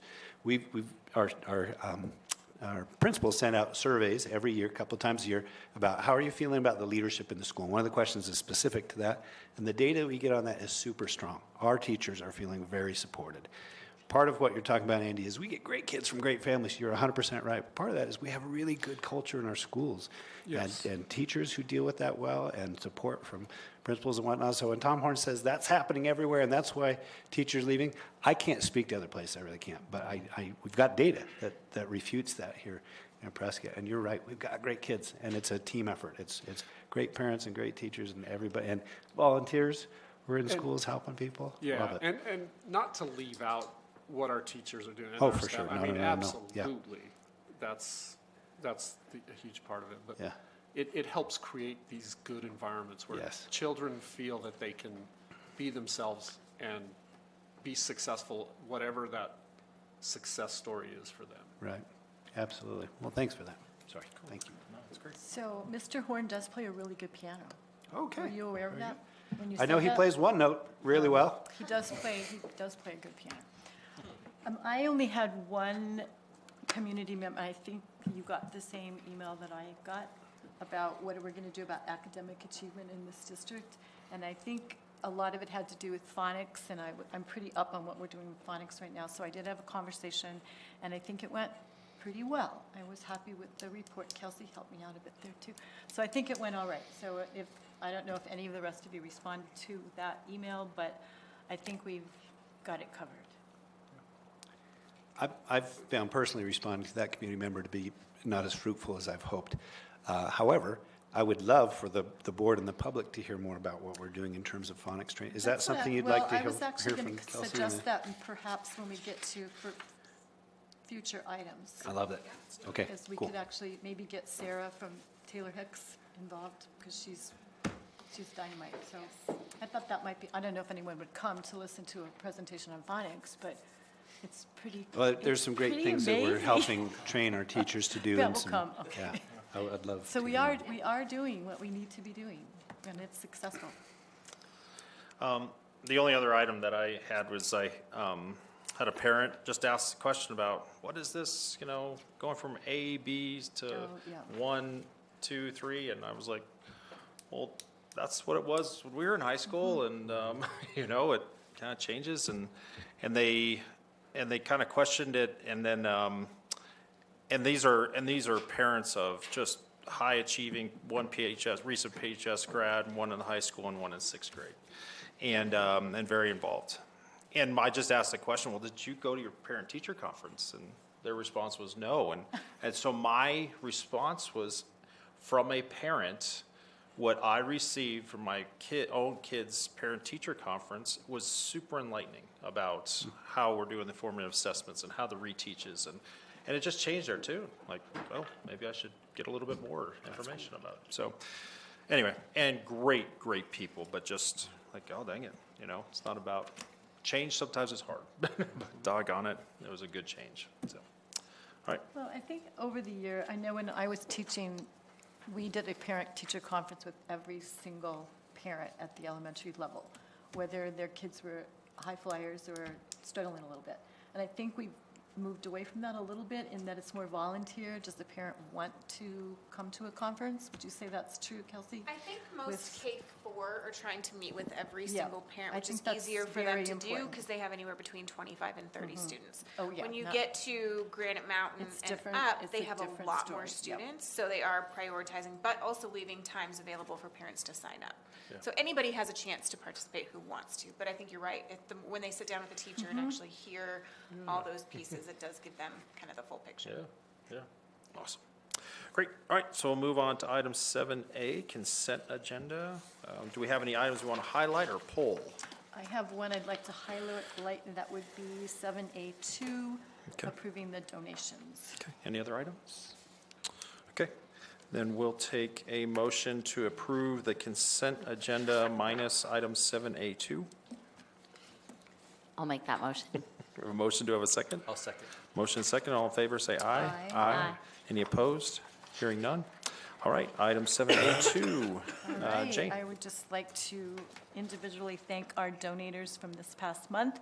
We had a donation from the Acker Music Park Association for $2,000 to the PHS Choral Department. That's pretty cool. We had a donation from Dan Beadle of an Orion Star Blast Telescope in the amount of $5 to Prescott Unified School District. $500? I don't know what that is. 500? I don't know what an Orion Star Blast Telescope is, but Telescope of some kind, for it's a sure. telescope. We had a donation from UTBJ Utudor, I don't know if I'm saying that correct, for $150 to our wellness fair.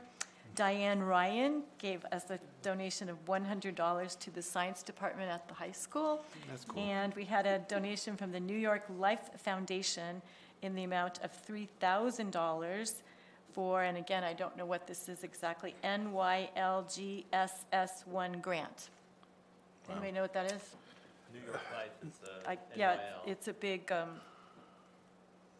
Yeah, Jesse Insurance. Stickle, now, exactly where the money needs to be spent, it's in the Jesse Stickle world. right. But they participate in something that, their participate generated $500 for each site. Oh, that's right. Six Okay. sites for 3,000, and that's what this is, so each of them have 500 to spend in the Jesse Stickle-ish world. Perfect. Okay. I know what it means now. Thanks. Student They get wellness it. support. I think it has to do with grief, and helping students get past grief from hard events in their life, I believe. Yeah. That's right, that's right. Let's talk about that. Yeah. Thank you. I'll tell you, Diane Ryan it's not the first time she's donated Oh, I know. often to the science. It's $100 pretty is like amazing. 10% of a teacher's salary for the year, I think. So that's A retired teacher, right? it's even more of a Good chunk of her retired teacher's social salary. Is she officially retired? Yeah. Is she? Yes. Or is she still working? No. Not Really? retired last year. Working for fun now. She working sends for us all fun. kinds of great information. Yeah. Oh, I'm sure. She's still a contributor for sure, yeah, absolutely. Wow. Good lady. Great. All right, well, can we get a motion to approve item 7A2, consider approving the donations as presented? I will make that motion. Motion, do we have a second? Second. Motion and second, all in favor, say aye. Aye. Any opposed? Hearing none. Item 7B, public hearing. Do we have any public calls? Okay, all right. So then we are going to move on to item 7C, study and voting session. Do we have any calls of public there? All right. We'll move on to item 7C1. Consider approving the fiscal year 2026 budget revision number 2. Brian? That's me. That's you. All right, just because a reminder, we adopt our budget in July, and we do that specifically to set our tax rates. PUSD, again, is one of only a few districts in which 100% of their M&O and district additional assistant budgets come from our property tax owners. If you are off by 1%, and for us, it was $325,777. If we're off by more than that, you have to do a budget revision in December. PUSD is because we're in an interesting situation where 100% of our taxes come, our budget comes from our property tax owners. There's a little bit of flaw in the system for districts like us because part of what is budgeted is called move on when reading monies.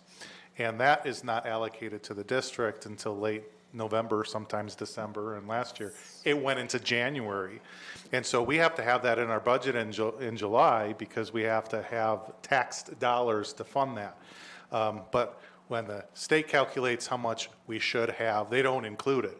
That was $155,000. So our 1% of $325,000 just shrunk half. So we can only afford to be off by 0.5% from our adopted 2 calculations, which we were. And so that's why the budget revision is coming in front of you. This is the budget revision number 2, because we did do a budget revision number 1 in August because the final budget forms were not released in order time for our budget adoption. So this is the budget in front of you. When it comes down to it, you need to do a budget revision is based on September's data. Just to let you know that where our budget revision is, which is based on the most current reports, and what the state gives us, they give a report called a Budget 25, where they calculate based on current data. We actually are only off about 100, the budget revision, but $40,000. So if they use the most recent reports and had that move on when reading money in their calculations, we actually didn't have to do a budget revision this year. So it's in front of you just because of timing, because of the reports, because of our precarious taxing situations. Most districts just leave that and move on when reading money off of their adopted budget, because when they actually get it, they'll revise their budget, and it comes from the general fund because they have a cap on what they can tax, and anything increase comes from the general fund, not from the taxpayers. We're not them, so it's amazing that we haven't had to do a budget revision every year, and I think in my 9 years, we haven't 3 times. And so that's what's in front of you. We will have the official end budget revision in May, because it's after the 100th day, and they're constantly recalculating our ADM. So that's what's in front of you and the reasons why. And I'm here for any questions. I don't have any questions. I don't have any questions. Seriously? No. Holy smokes. I told my wife I wasn't going to get home until like 9 because Jen was going to talk about the budget. I should have told you before the meeting so you wouldn't be worried. I didn't sleep last night. I took a little extra medication. All right. Well, since Jen has no questions, we'll take a motion to approve the fiscal year 2026 budget revision number 2. I will make that motion. We have a second? I'll second. Motion second. All in favor, say aye. Aye. Any opposed? Hearing none.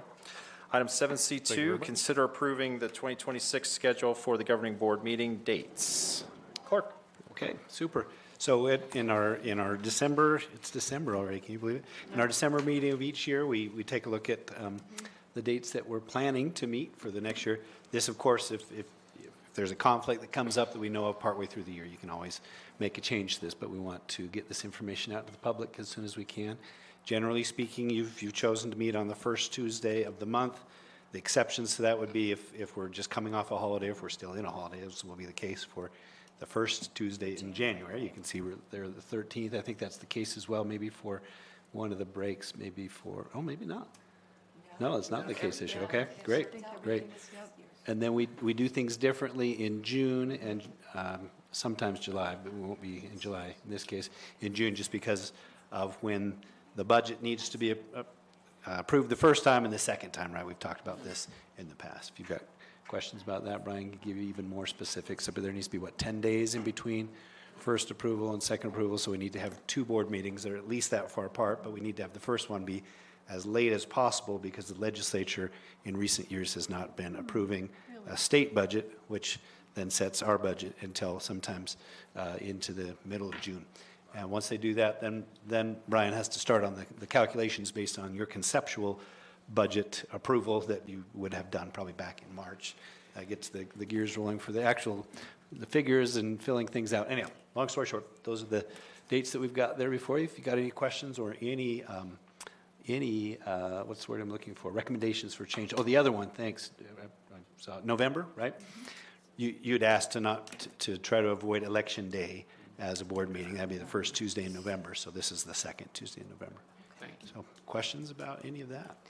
I did just have a question. We had a 5 o'clock start time, and I feel like I saw an email about our start time maybe being delayed for the primary, general meetings, because we'll be doing something prior to that. That'll be 100% up to you, and it's another agenda item a little bit later on, a sorry. discussion of it. No, you're good. This just says 5 PM, so. Yeah. So this is, we'd set this for now, and then if you determine you'd prefer to do study sessions in addition to these on those same nights, we'll make an adjustment to that based on what you choose there. And if not, we can leave it as is, rather than try to do the 2 of those discussions together. We keep them separate for simplicity's sake, I think was the idea, right? I don't have a question. I just have a comment. I think Sarah is the one who puts these on my calendar. They get there electronically, magically, and I so appreciate that. Yeah. So thank you, Sarah. Big time. I would agree. I'll point out a couple of things that come to mind for me just really quickly if I can. There are a lot of boards that meet twice a month. I appreciate that this board has chosen to try to get your public business done in one time a month. I think that works better for you personally, and certainly works better for staff members who've been here since 7 o'clock this morning getting ready for district leadership team meetings and then all sorts of other things and whatnot. So that's appreciated for sure. The other piece is I really appreciate the timing that you hold these meetings. It makes it as possible for community members to attend if they'd like. Our city council chooses to hold it in the middle of the day. That automatically excludes a large part of their constituents from being able to attend. And the fact that our board generally says, hey, let's do this at a time that will work for our community is admirable. It also works better for our work schedules too. Yes. If that's the case, that's Couldn't be here during icing the on the day. cake. Yes, sir. All right. Then we'll take a motion to approve the 2026 schedule for the governing board meeting dates. So moved. Motion, do we have a second? I'll second. Motion and second, all in favor, say aye. Aye. Any opposed? Hearing none. Item 7C3, consider approving an adjustment to the PUSD 2026-2027 school year academic calendar. Kelsey? Yes, so just for some context, this year was the first year that we moved parent-teacher conferences to right after fall break. And that was so we had first quarter report cards completed, we could have those conversations with parents about exactly where students were. Now, we were worried, we didn't want to miss students who were struggling first quarter, we didn't want to miss an opportunity to talk with parents, so we added some time into the middle of first quarter. But what we found as we got into second quarter is, second quarter has a lot of breaks. You had 2 half-days coming off of fall break, you have Veterans Day, we have a professional development day, you have Thanksgiving, and then you get into the holiday season. So there's a lot of disruptions, and we found that, yes, while we're utilizing that PD day in November, it would be a lot more beneficial if we could move that to first quarter. First quarter is where we lay the foundation for the entire year, and that's where we need the most time to kind of get things solid, to shore them up. And then with parent-teacher conferences coming right after fall break, giving teachers a little bit of additional time to plan and make sure that they have everything ready and prepared. Because not only do teachers do conferences on that half-day Thursday, Friday, but most of them are doing them every day that week before school, after school, and sometimes even into that following week. So they are busy when it comes time for conferences. So what we're asking here is taking our professional development day that's typically been in November and moving that into October to give us more time in that first quarter and to allow teachers to have some time for parent-teacher conference preparation. And it is the 9th, right? That's No, the it's the second. second. Oh, that's the green. I think the way we've got it currently on the calendar is November 2nd, right? Yes. And we're asking, Yes. would you be amenable to moving it to October 2nd for all the reasons that Kelsey outlined? Seems reasonable. I don't think I'll have any discussion on that one. I think we're good. Can do. Then we'll take a motion to approve the adjustment to the PUSD 2026-27 school year academic calendar. I will make that motion. Motion, do we have a second? I'll second. Motion second, and all in favor, say aye. Aye. Any opposed? Hearing none. Go on to information discussion items. 71, Brian Moore, Chief Executive Financial Officer, not Executive Financial, just Chief Financial Officer. That came with a raise, wouldn't it? Wow. If it was an executive. No, sir, it's fine. Yeah, it's, okay, sir, okay. Has prepared the school board summary budget review for your review. Where'd that come from? And Jen, do you have any questions? I do not. I have to say, I do love the asterisks, like it doesn't allow for carry forward. That just makes me so happy to know. You know, it's been, and I want to say, as we continue throughout the year, if you see anything in this report that you think would be beneficial, it has really evolved over the last 9 years. So the asterisk showing carry forward, the restrictions, that certain funds, so continue to give suggestions. But if there's no discussion, as presented. Great. All right, item 72, potential study sessions. Clerk. Okay, great. So, as you know, the board voted a couple of months ago, I guess, was it last month or was it the previous month? 2 months ago, for us to move from the ASBA model policy program that we've been subscribing to for years to the trust model policy program. The shift from that, one of the concerns the board brought up repeatedly was that's going to be a ton of work for Sarah and for Andy and Clark, and we were concerned about that ourselves, but felt that it was going to be worth the time and effort. We met with Jennifer McLennan and Lillian Lee. How many weeks ago? 3 weeks ago-ish? All the days run into one for me. About 3 weeks ago. Got some information from them about, they've gone through this process with a few dozen, I think, districts over the last couple of years. And it sounds like a lot of legwork that we thought we were going to have to do to get things ready for you in board meetings, and have extra committee meetings for and whatnot, they're going to do for us, which is great. It's super good. I think more than we were anticipating. Absolutely. So that's, anyhow. Long story short, we asked them, how much time does our board need to look at this within a regular board meeting or in a special meeting as we go through this? And their recommendation, they've seen it in all different formats. And help me out with this. They said there was one district that did it all in about 15 minutes inside of one board meeting. Everything, their policies as they migrated. The key thing that we'd be looking at is which of our currently non-copyrighted policies, PUSD specific policies, we would want to migrate over to our new policies within the copyrighted trust policies.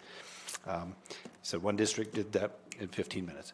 Other districts have spent hours each month in meetings, but they said what they've seen work the most often, particularly for districts our size and with the number of policies we've got that are outside of what's the model policies that the trust uses, is 4 different sessions of about an hour each.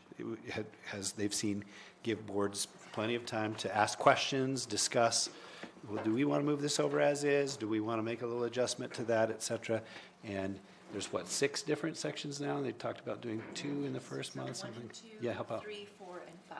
Okay, there you go. Sections, so 4 meetings. 5 sections, there you go. And the first 2, one of them is small, yeah, there you go. combined. Do this together. So their recommendation was that they feel like, based on what we've shared with, they asked about our board makeup as well and how, what's typical. Do we see a lot of 3-2 votes? Is there a lot of contention in discussions? And we said we certainly have seen that in the past, but we're seeing a lot less of that. We've got a lot of thoughtful questions, good, robust discussion, but generally speaking, our board has landed in about the same place on most issues. And they said, given what you've told us, our recommendation is 4 different times.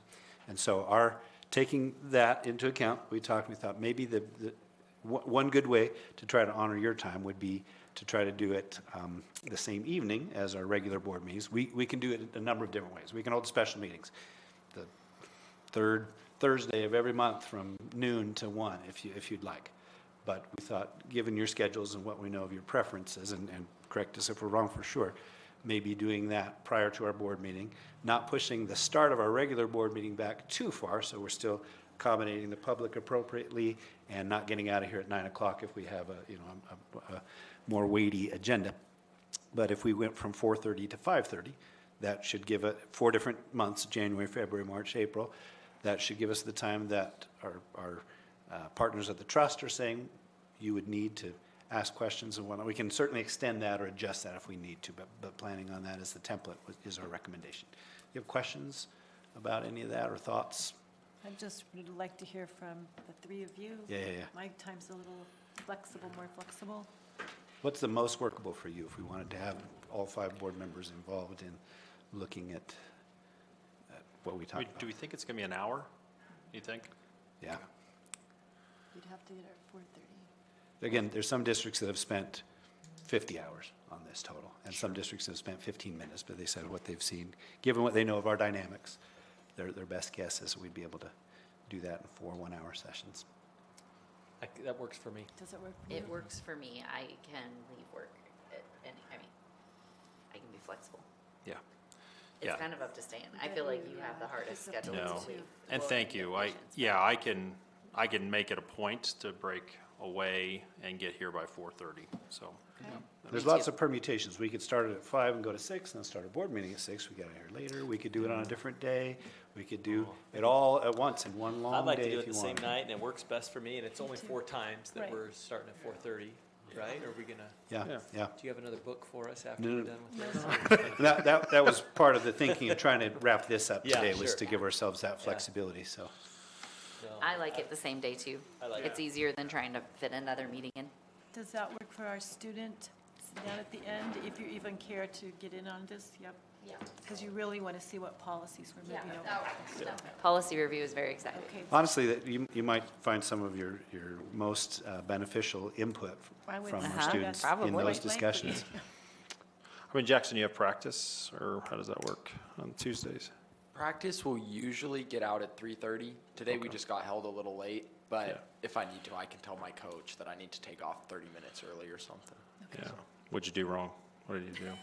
We didn't The do extra anything wind sprints? We had to film our hype video today, and then Oh, film the hype. That's fair. Got it. Right. You remember filming the hype video back in the day, don't you? Yeah. Kind of a big deal. Run DMC. Run DMC. We did some hype etchings on a stone back then, so, when I was doing sports, so. Awesome. Are you in a Awesome. sport this, in the fall? Sue? No, I'm all done with sports for the year. Okay, Yeah. gotcha. Okay. You got lots of Or other things lots going of on, other for things. sure, right? Both of you. So that works with your Involved in schedule, other you said? Yes. Okay, great. All right.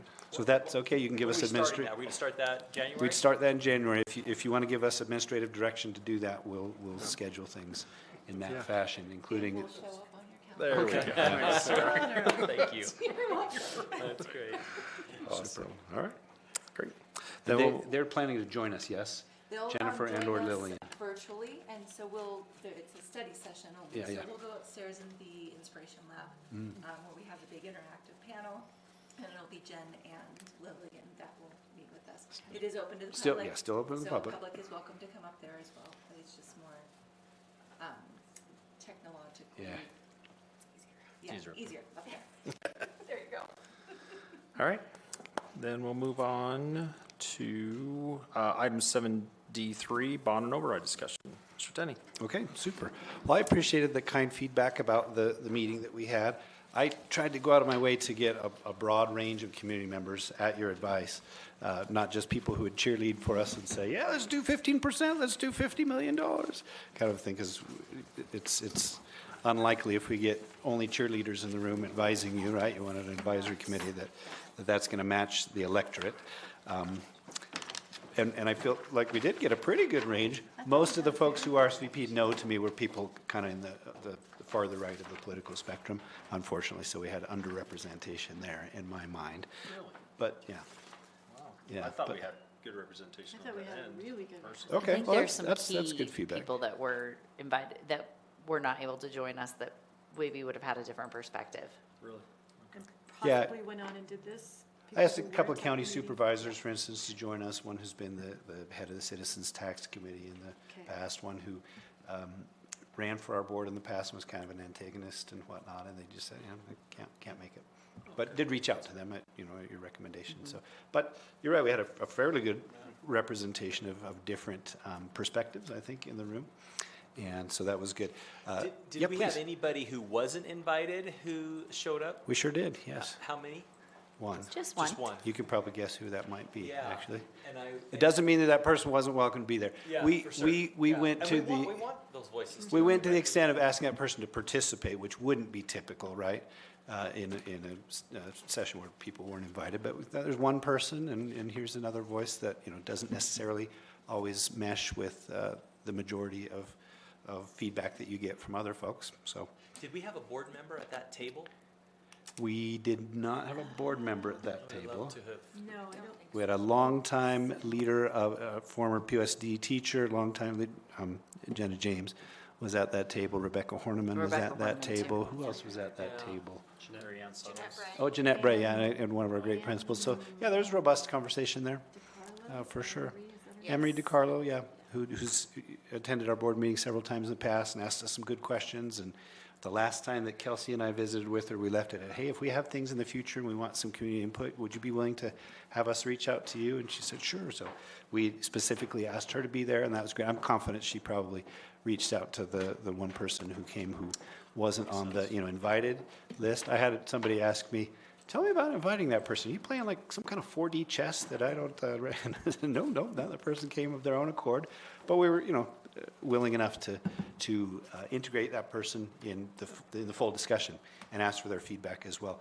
Not everybody who was there gave feedback in the, I think only one board member did, for instance. I don't think any of our principals did. I didn't, et cetera. I But didn't. I was about to, and then I thought, you know what, I want to. Either way, I think though most of the people who you asked to be invited to that, who weren't PUSD employees or board members, did give feedback. And so that's represented here. And so I just want to walk you through the graphs. I think I That's good. shared this with you earlier, but just really briefly, look at this together. So the first question, again, there were 22 responses on all of them. And we asked people, do you have any other comments, any other feedback you want to give?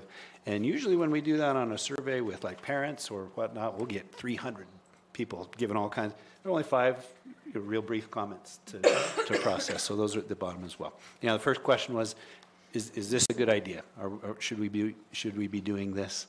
And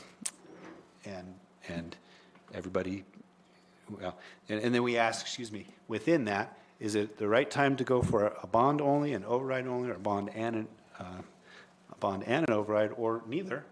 And of the folks who were there, and again, represented, I think, a broad spectrum of opinions in the community after the presentation that we gave and whatnot. You can see the results there. Can I ask, this might not be tactful? Sure. Did that person answer this? No, okay, that's all I needed to know. Oh, yes, no, yeah. Okay. You're talking about the one community member who didn't receive a specific invitation. Yeah, I don't think that data's in here. Good question. Is that what you, thank you. Okay, so there's that. Any questions or thoughts about that? Or should we good to move on? There's only like 6 questions, so this should be pretty quick. Next question was then, what percent, if we do go for an override, what percent do you think is likely to be supported by a majority of PUSD voters while still having the most positive impact on students and staff? And, in our presentation, we really emphasized that. Hopefully that was a key part of your discussions at the table groups as well, which I wish we had more time for. I regret not scheduling more time in. And you can see what they had to say there. 5 to 10% was the vast majority, with a couple of people saying, no, you really need to go higher, and a couple of people saying, don't go any higher than 5%. I'll say from our table, we did not play with the numbers well. There was more discussion. Sure. So I'm confident there's probably 8 people there that probably didn't understand the question. Okay, So just I don't know who answered Yeah, it, fair enough. but I had already done it, and I was semi-confused, because of our conversations. okay. So I know that was the sentiment at our table. Got it. We provided the calculator that Brian had Well, had that's shared. when Brian and I discussed very briefly what sort of percentage we would need to go for to get a teacher's salary up to average. And I think we came up with roughly 7. So and then we played with the calculator. So when we put 7 in, you could see what it would do. And whatever we do, if it gets to average, you can guarantee that average is going to move in future years, Of right? course. So we'll need I to. took the stone By off. average, do you mean like average, sorry for interrupting. Yeah, But do you no, mean good like question. average for like the state in general? Okay. Yes, yep, yeah. So PUSD has historically been below the average. It wasn't very many years ago. We were about 15% below the average in the state of Arizona, which is toward the bottom of the nation, as you probably know. We've worked really, really hard over the years to, frankly, we're skimping on facilities to be able to put more into teacher salaries. We And were there was there. one year, We were we there a got couple slightly years above ago. the state Yeah, average. We were so slightly above happy. it. And then the And state then average has moved on us. And All went away. we keep going up, but not as fast as other schools. So, and Brian has pointed out a couple of times in the past as well, part of your thinking, that the standards for reporting salary for teachers are there's some flexibility in them, and there won't be going forward. So we should get better data on that. Yeah, that's interesting. Just because what I was told that the teacher salary is just their contract plus 301 money. That was it, and that was the standard. And they have that on your annual financial report. I got a call from the Auditor General, my assignee to look over all of our data, and he goes, no, we got to include the extra duties as well. And I was like, I don't think that. Interesting. So So if somebody's taking tickets at a football game, that's Yes. included in their teacher salary. as long as it's coded to the 1,000. Okay. If coaching, clubs, and it goes against, because some people don't have the tax credit money because of donors. So what I said, I'm just as confused now because ours was like 60,000 and it jumped to 62 now, Okay. which is what's going to be on the Which Auditor would put us General report. Really is close to the current state 62, average. And I don't know, I think, I'm just confused. But it's not really 62 because the extra is, Well, that's the is average additional amount that people are work. being compensated by us for the variety of jobs Right, that but they're it's not doing for us. teaching. No. Not all Those other teaching, roles no. are not So- generally That's teaching what I'm role. hearing. You know, it made sense with the contract, and then everyone gets 301 money. Everyone gets the same amount for a student ADM, and whether districts use that for teacher compensation or professional development or instructional coaches, that's up to the district, and it lowers their teachers, average. So I'll get more clarification as the Auditor General's report on March 1st comes out. But as of right now, ours is like, this is off the top of my head, it jumped like $1,000 because they said, no, you got to include that and performance pay, which they said was not going to be a part of it either. So, Well, just use the volunteer coaches and how much they get and include their in the salary and Yeah, that'll lower it, right? with, Yeah, governing like- board salaries as well. Right, exactly. Next Governing paragraph, boards. the question was, Donate my salary. there we go. If a budget override's approved, how should that funding be used? And you can see the two options that were given, 100% for staff raises or staff raises plus some way to possibly bring class sizes. And I think the wording that we use, critical staffing needs at each site, including class size reduction, right? And we talked about maybe what that could look like, an allocation to each school annually to, Adam says, oh my gosh, look at the size of the biology classes, we gotta get another biology teacher. That would certainly be class size reduction, but not a measure that would say, let's bring every class across the district down, 3%. That would be a much bigger amount than you'd probably be willing to go for in an override, and it would take all of that if we did that. So, anyhow, and you can see the results there. Everybody said at least staff raises, right? That was built into them. But most people, I was actually surprised by this. Surprised by Yeah, this yeah, one yeah. as well. A strong majority of people said, do staff raises, but also give some flexibility to do something that would adjust class sizes at pinch points. Thought that's Which interesting. is a big deal for voters. Yeah? A lot of Yeah. voters are gonna look if there's a class size caveat in there. Mm-hmm. They're gonna be happy with that. Great. Next question then was, if an override's approved, which PUSD employee group should receive raises? Right, that's baked in, that 82% of what we do is that. And you can see what people had to say there. Very happy. Most people said all staff, I think one person said only do that for teachers, and one person also said do it for everybody, but don't include administrators. And we talked about that dynamics, what that would look like, right? The impact that would have on the budget, and et cetera. So people went into that, I think, with enough context to be able to answer reasonably there. Next question was, what level of bond issuance do we think would be supported by voters? Ooh. And we talked about, a whole laundry list of things we could do with it. Talked about how far, a certain amount of money. Paul, just an hour ago, almost laughed at $50 million and how that wouldn't go very far. We brought that same concept up with people in the room that evening, didn't we? That this is not very much, but when we've asked for more than this in the past, people have said no. So we got to balance those things and really direct our messaging to convince people whatever we're asking for is really needed. So anyhow, you can see what people said. And we about could that. ask for 400 million. Yeah, based on the property wealth in PUSD, we could ask for as much as $400 million. I think, yeah, okay, The good. 9.1%. There's some free polling for you right there. 375, maybe 350. And I mentioned before, our Stiefel guy, when we brought up, run us some figures on $50 million. He just chuckled at us. He said, are you kidding me? I've never seen anything like this. You'd be looking at an ask of, $26 for an average taxpayer. We're routinely asking for $200,000, $500,000, $1,500 for people from homeowners for bonds. You're talking about a tiny fraction of that, aren't you? Basically said, if people don't get behind something like that, shame on them. So I thought that was interesting. Okay, and then the next question, the last question, I believe, if we decide to put this on the ballot, it's likely that interested community members may form a PAC. And if so, are you interested in participating in that? We had one person who said, I am so crazy busy at work that I just don't know if I could do that. But everybody else said, in some respect, count me in, including, again, those people from, farther out on the political spectrum that we would not necessarily have even counted on being supporters of the concept, saying, you bet, I'm with you, whatever you need. Everybody at my table. Let me know. Thanks to Jen, a little Yeah, we're So very supportive. I thought that was Was that- interesting. I I think thought that's a thank we'd you see to strong you. support here, because, right, we had a lot of people who were pretty invested in the district, but we also have people who are not. Maybe, but And they they're come from really I think different we're gonna political see groups in support town there. that aren't representative of our families and whatnot typically, and they said, yeah, this is important. I'll help with the messaging, or, whatever it is. So there you go. And then here's the comments. I think I shared those The with one you that's earlier as well. interesting is that one about other city hot topics on the ballot, to me.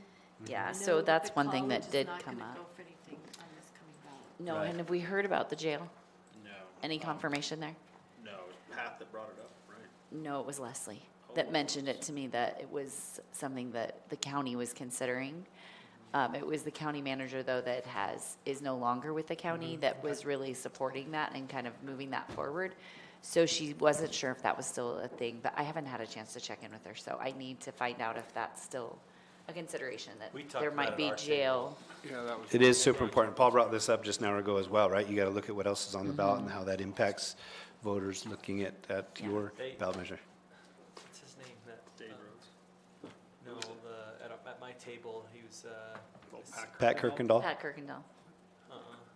No. Andy Stickle? He just graduated a year ahead of us, and played basketball with you.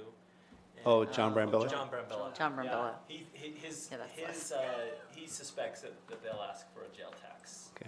At our same. Well, the good news is the deputy county manager is a former government student of mine. I'll just call him up and say, let's not do this year. So that should take care of it. Yeah, you got that handled. Could you call Sheriff Rhodes, maybe? Yeah, absolutely. I'll call Sheriff Rhodes and say, this is not the time. Get it, I mean, clear the path for us. No, absolutely. That's going to be something to consider, right? If nobody wakes up and says, I want to pay more taxes. You've heard me say that before. And very few people say, I want to pay for that and this at the same time. I think more people would probably choose to put their money for kids instead of jails, but One I would mean, hope. it might help us if it goes on the ballot, because then they say, I can say no to that, and I feel good about saying no to taxes, but I can say yes to that. Yeah, Yeah, there's a good point that's a there. very Yep. good point. It's a very optimistic lens you're looking through. Always has an optimistic lens. That's my specialty. So anyhow, there's the data, and I think you've got that in front of you as well. And then any discussion you want to have tonight, based on, what you've heard from Paul, or where you think we should go next, or whatever, I'm ready to take your direction and try to take any next steps on any time frame that you feel is best. Sorry. Go ahead. What is the next step? I mean, Right. where do we go with this? Is this a decision the board makes to expend that money on a consultant if we choose to do that? Do we direct you to set up a PAC? I mean, I'm curious how this all happens. Yeah, I don't think you would direct me to set up a PAC, and the board's going to want to be thoughtful about. I do know this, once the board makes the formal move to place a ballot measure, at that point, as a group, and a board group, and as a district, we need to be very, very cautious about how we approach things. Again, we're not, we're not allowed to use district time or resources to impact the outcome of an election. At this point, there is no ballot measure, there is no election around this. We can talk about this freely and advocate for it in different ways than we would be able to later. We would want to, once the board does decide, if that's the direction you go, yep, we're placing this on the ballot at this amount of ask for a bond, this amount for an override, or one or the other, whatever it is. At that point, as a body, you need to step back from that. But Paul made very clear that it's probably part of your role as board members individually to advocate for it, and there's some real difficult optics around, one So- person sitting at the bottom of the hill. I loved the We have to metaphor call there. for an election by May the 1st, That first week of May. that first week of May. Does that include the numbers? I gave you a time, yes. that's When we what I thought. finally get the final wording to Okay. Steve King's office, I think we've actually got till June. It's June. It's June. It's June. You have to notify the county first week in May that you are likely calling for election. Okay. And then you have The actual ballot sometime language. mid-June or end of June He sent to us a actually timeline. give the county that language. There But you how go. do we, Yeah. how do we get from here to there? Yes. Like, Did I hear we have to do a bid process? or So- how do we even get a committee started to If you're going to get use a this consultant started? for anything paid, we'd have to go through the procurement process for that. Brian, you want to talk about that briefly, what that would look like? Yeah, the services that, any proposal, it's going to be over 10,000. And so either they're going to be on a state contract, which they have been vetted through a bidding process before, or we would need to get quotes from at least 3. And with your direction, we can start that process in the business office. Kathy Moody, fantastic purchasing director, would be reaching out to folks. So I'm just trying to make sure I understand. So since there is nothing on the ballot officially at this point, we can direct the district to look into bids for a consultant to assess the feasibility of this idea. And I think we've got Okay. a sample fee schedule from one consultant already that we can Okay. share with you. If again, that consultant's on state contract and you decide that's the person we want, I think we go directly to that person, yes? And- Okay. And if that person's not on state contract, like Brian says, we'd have to get 3 people to give competitive bids around that. And then you could look and see, oh, okay, well, this service that we've heard about, that seems key, we want to pay for it. You may look and say, I think we've got this, we've done this a bunch of times, we're 5 smart people, let's do this. Right. That's fine, that's one approach. Maybe not necessarily the approach that leads to success in most districts, but certainly okay. You may go all in and say, we gotta have this and this and this. There's sort of a menu, I believe, of services that you could look at that the board could contract for. And then once you get that on the ballot, then you step back and you're not paying for that or voting for that anymore. It would be a PAC that would need to Right. continue with that person's So services if they we choose can to. expend district funds for Yes. this Yeah. assessment, Absolutely. feasibility, what we want to decide as a board. You sure can. Okay. You sure can for that, Okay. yes. And we can decide prior to that May date if we wanted to choose sooner so that a PAC could be formed and get started doing the work that they need to do. Yeah. One That question I doesn't might usually have for occur overnight.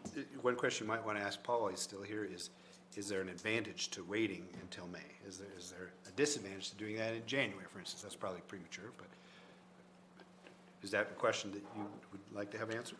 Paul, is there an Yes. advantage to? So, I want to think how to answer.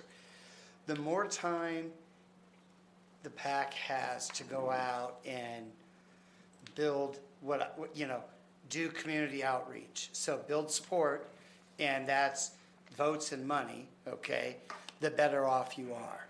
So, for example, there are multiple districts that are going through this exact same process. Some have a PAC in place, some are starting from new. So if you can always start that entity, and if you end up making a decision not to go, the goal would be for, you're not spending your resources as a PAC in January, February, March, because the vote's not till November. So most of that money either can stay there or can be refunded. And that there's reporting, it's public, it's not like it's secret, there's transparency on that. But the earlier they start, the better off you're gonna be, because then they have an opportunity to go out, to talk to donors, to talk to the community, to build some enthusiasm, if that's a nice word to say, so that in March they know, here's graduation, here's when school starts, here's back to school nights. Those are great opportunities. Here's July 4th and other events that are Prescott community events that we want to be at, whether that's factual information from the district or vote yes from the PAC. If you've started that, you're in much better shape, if that is helpful for you. Thank you. One of the key decisions you'll want to make at some point in the next few months, I think, is around the polling. My understanding is that's potentially one of the more expensive services, but potentially, as we heard tonight, one of the more useful services, particularly if, in my mind, and check me on this, if you're looking at pushing toward upper limits of recommendations on amounts, if you're going rock bottom, it's either yes or no, basically, in my mind, right? If you get a bunch of people in the community who tell us, nope, we're not going to support you at 5% and $15 million, I don't know where you go with that other than to just drop the whole idea. And I think it sounds like you're pretty committed to trying to do something. If you're going for amounts higher than that, I think it can be very useful to take the temperature of the community on anything above a rock bottom ask. I would recommend thinking and getting feedback to Mr. Tenney, only because that's going to change the scope of what we ask for 3 folks to give quotes if we don't have someone that we prefer on state contract. So we have to ask them to provide us with a proposal that is of similar nature. And if one person puts polling and jacks their price up, the way that quotes work is we need to go with the lowest bidder unless there is a justifiable reason to go with someone close. That could be familiarity with a district, it could be past experience working with a district, those type of things. But you know, if we got 3 proposals and 2 of them are 40,000, one's 15, we gotta go with 15. If it's for the same services, we'd have to That's be real the specific. key. but So if- polling could look different, right? So It we want to really- get specifics about what that looks like. So we really want to put out there, these are the things that we're looking for. And But under I would- state I would say- contracts, they're a set price. They can't raise or lower it and just, right? no, They're- the state market. contract basically says they've already been vetted through a bidding process that has been formal, so we know, and it's vetted really from a quality and a price standpoint. So really, it's already going into it that you've been vetted by the state, you're on a state contract, so we know the number you're going to give the district is going to be good. Kathy needs to. Predetermined by the state to be reasonable. Yeah, Kathy needs to go through and she needs to actually look at the bid that they got on state contract and do what's called due diligence, so that she is really vetting that this price is going to be, you know, just because they're on state contract, they can't all of a sudden say, well, we're going to double what our fees are. And so she would make sure that whatever that proposal was had due diligence for the district on a financial standpoint.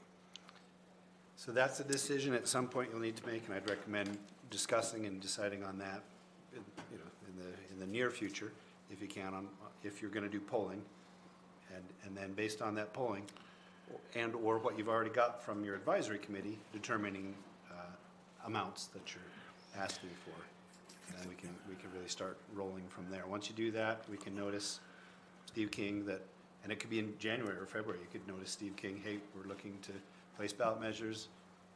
Within a couple of weeks after that, if you felt like, yeah, we've worked with their office enough and our attorney enough to make sure that we've got the proper language for that, we can get that going, et cetera. So, but once the board decides that, you step back and the district steps back as a payer for services, and the PAC would need to coalesce, and if any further services are wanted, they would need to pay for it. We've listened to Paul's proposal. Do we need to listen to another one? So I think. Paul did not Yeah, to be provide a clear. proposal. He provided information based on his expertise in the Oh, okay. field. It says proposal on here, but that's okay. That's French. That stands for Initially, we were information. looking at a scenario where it was a proposal, but we decided that we It's should a make an proposal. adjustment to that. Yeah. Right. If you guys But he were did give us to end up polling, I would suggest going to like a retirement home such as the one that I work at, Evergreen Village, just to get a sense of what the seniors in the community think, just because I know personally from my experience, they're a little bit less inclined to vote for the schools. But yeah, that's just my suggestion. Yeah. I would also suggest, my suggestion is it's easier to say we'd like a proposal that includes polling. And then once, I mean, because really, Andy, none of us are experts in this. I mean, in my professional opinion, we really need to secure a consultant. I mean, they're going to guide us. They're going to do the timeline. They're going to help the agendas of the meetings. They're going to help go through the data. It may be deemed that polling isn't needed once that process starts. And so we would make sure that that would be like an optional, you know, so if we get a proposal and includes $20,000 for polling, you know, I would make sure that person or whoever was the lowest know. This is just for in case stake, you know, so it doesn't lock us in to that. But I would, we could get in trouble if we added polling, which doubled the price, which we didn't have that information when we, you know, in all of the quotes. So that would be my recommendation. Can we currently see what the state contract is that you already have for what the pricing is acceptable within the state contract? And that. The state, a company being on a state contract just gives us that open door to say, hey, give us a proposal, and if we like what we see, we're just gonna go. So, so they're not gonna say, hey, from a state standpoint, this is the range that you can expect. It just puts a company on a list that says, these folks are on 1 GPA, SAVE, Mojave, because they've had that vetted process. And so, yes. But I think we've got a sample fee schedule that we can. We do. That we can redact some information and share with the board. Here's what one consultant is Yeah. quoting us One- initially. A consultant, it was between 20 and 30,000. And I can't remember if the proposal did have polling in that proposal. So you'd have to look a little bit at that. But That was one of the services. so, It's kind of an à la carte thing, if I'm recalling correctly. yeah, so that is And if kind I'm of the recalling correctly, range that you would be That was the looking most at. expensive of the services, but again, potentially, the most critical of the Yeah. services. If you're gonna go for, hey, let's try 10%, is that gonna fly? You're gonna wanna test the community on that. Definitely. 5%, my personal opinion is, there's not a lot of point in asking going the for community 5%. if they'll go for 5. If they're not gonna go for 5%, there's not any point in doing this. And I think you've already predetermined there's a point in doing this. If the board did say, yes, we're directing, Mr. Cheney to direct the business office to start and get, proposals. I mean, obviously, we know Paul, and I would say, Right. hey, Paul, are you on state contract? He says, absolutely, I'm on state contract through the duration of this project. And I say, okay, give us a proposal. We would preview, look at it. Paul says, no, I'm not on state contract. Well, then either we go to the list, I pointed to Kelsey for some reason. So Kelsey would tell Kathy to go to the It's a side gig. procurement also sells things on website eBay, and look at other companies that provide that. We could then say, hey, we'd like for you to give a proposal, you're on a state contract. If we're really interested in someone named Paul, and he's not on state contract, we would have to go through 3 bids. And hopefully, Paul would be and come down as the lowest if that was, and his name's Paul, so, I'm actually not one talking. example. He's an example. But, Mr. Yulin is someone who's worked with the district before, is familiar with our district and our community. And so with your direction, I would call, Paul and just say, hey, put it together a proposal, and are you on state contract? So if we wanted to do, consultant sounds like a great idea, but if we wanted to do polling, could the PAC pay for the polling, or does the district have to pay for the polling? That's a good question. I think you'd want to do I'm just kind of thinking through this in terms of thinking out loud. You'd want to do the polling earlier rather than later. And so we'd be in the process where we have not we've not put a ballot measure out that yet. So, I guess there's nothing to prevent a PAC from forming tomorrow, Sooner. The PAC can form anytime, I think. right? And would have to Some fundraise. districts Paul, probably maybe, have yeah, PACs maybe you can speak to that for us. ongoing, and they don't, Right. create a PAC and. Would you? That'd be good. So, great question and different scenarios. The challenge with that is like a PAC, if I had a PAC today, hey, let's go out and test 10 or, 5 or 10% and 25 or 55 or 25, 15 or $25 million on the bond. They do that, the PAC pays for it, assuming there was the money for that. The challenge is, how does the PAC then share that information to the district? Because it's not the district's information, it's the PAC's. So in some cases, the benefit of the district doing that is they're going through a process and you're not polling tomorrow. You've gone through some assessment, you've gotten some feedback, you have the financials, you have, here's construction costs, you have all that information to help draft that instrument. And then that is, it's public, it's there, what's going on. If the PAC does it, the challenge is they don't have all that information. And you're doing it earlier because you're trying to give that information to the district. How do you legally provide that information? I can come and present it, but it's not your information, it's the PAC's. And if the PAC forms tomorrow, they don't have any money either. Right. Paul, is it fair to ask, as an expert in this area, given what you know of the board's potential needs around polling, give us a ballpark figure for what that might look like. Is that $500? Is that $15,000? So with two issues, like, you're probably between, 10 and 20 grand. The more questions you ask, the more the longer the survey, the more expensive it becomes. But that's sort of a ballpark for that. So that's a pretty good answer to that question. If the PAC did form tomorrow, they're not going to have $15,000 to make this happen, and they'd be limited in how they could share that with the board. So probably that's going to be a board thing to pay for. Can the if you board want. members serve on a PAC? Yeah, right, yes. So they can I'm going share to be part of that that PAC, I'll information. tell you that for sure. They can share that As an information. individual. I mean, Well, really, from a district cost, because we're doing this in an even year, and the county uses forest fee monies to pay for even year elections, this is the cost. This is the cost. This would be the only cost. Yeah. No, The it wouldn't apply consultant to would forest be the fees, but cost. any cost of the district would be paying for a consultant. Other than that, there's no direct cost to And- the district to get this on the ballot. Yeah, As a it's- caveat to us being on PAC, we would be obviously limited to the number of us on said PAC, or every PAC meeting is a public meeting. for sure. Correct? If you were to show, If up all together, five of we'd need us to were, notice or that. 3 of us or more. You would probably need to post out of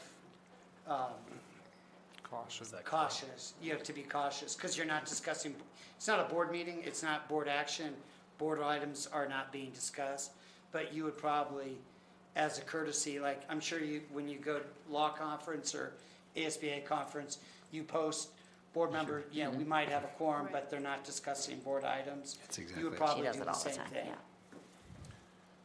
Yes. I feel comfortable giving that direction that we should ask for this For feedback. quotes. For quotes from a consultant or multiple consultants, depending on whether they're on a state contract. And I think the value of the poll, personally, I'd like to get the maximum amount that we think we can get. I think the only way to find that number is by polling, or else we end up asking for something that I think is lower than our privilege. Living beneath our privilege, I guess, is a way to say that. So I'm in favor of spending the money for the consultant and for the polling, quite frankly. I had one person, let me just share this, that it probably fit better in an earlier conversation, but somebody at my table said that he felt like asking for a low amount of money was kind of like a Band-Aid, and that's kind of the situation we're in. We're just trying to fix, we're trying to repair, we're trying to get by, and he says that doesn't inspire anybody. But if you asked for something bigger, and he's the city manager, so he would love to see. I think he'd love to see us build a new high school and then sell the Mile High and create a conference center so that we can bring people downtown and the downtown partnership. But his concept was good. You inspire more people if you get the whole downtown businesses to be inspired by our ballot measure, then you have more people. So that obviously he has a different perspective, and everybody at the table had a little different, unique perspective based on, well, I think we're gonna have a jail tax, so we might want to consider that. Right. And hey, we need to inspire people. We need to bring midday, midweek people to downtown Prescott. So, that was, I also wanted to know if anybody had, a conversation at their table that was something different than we had talked about here. Well, not different from what we've talked about, but very similar to what you brought up, not from a point of view of a city manager looking at the business side of things, but looking at it from a parent perspective and saying, we know you need more. What is it you want? Why are you only going for 5%? Was basically the direct question to me, and I said, we haven't decided anything yet. And they kept pushing and pushing and saying, well, what would you want? What would you ask to see? So I gave them an answer. I think it was still probably low, but I think there is some appetite out there, but also had the same concern about the jail tax being on the same ballot. Not to say that we wouldn't be successful with ours, but just to warn us that this may be coming and you need to think about it.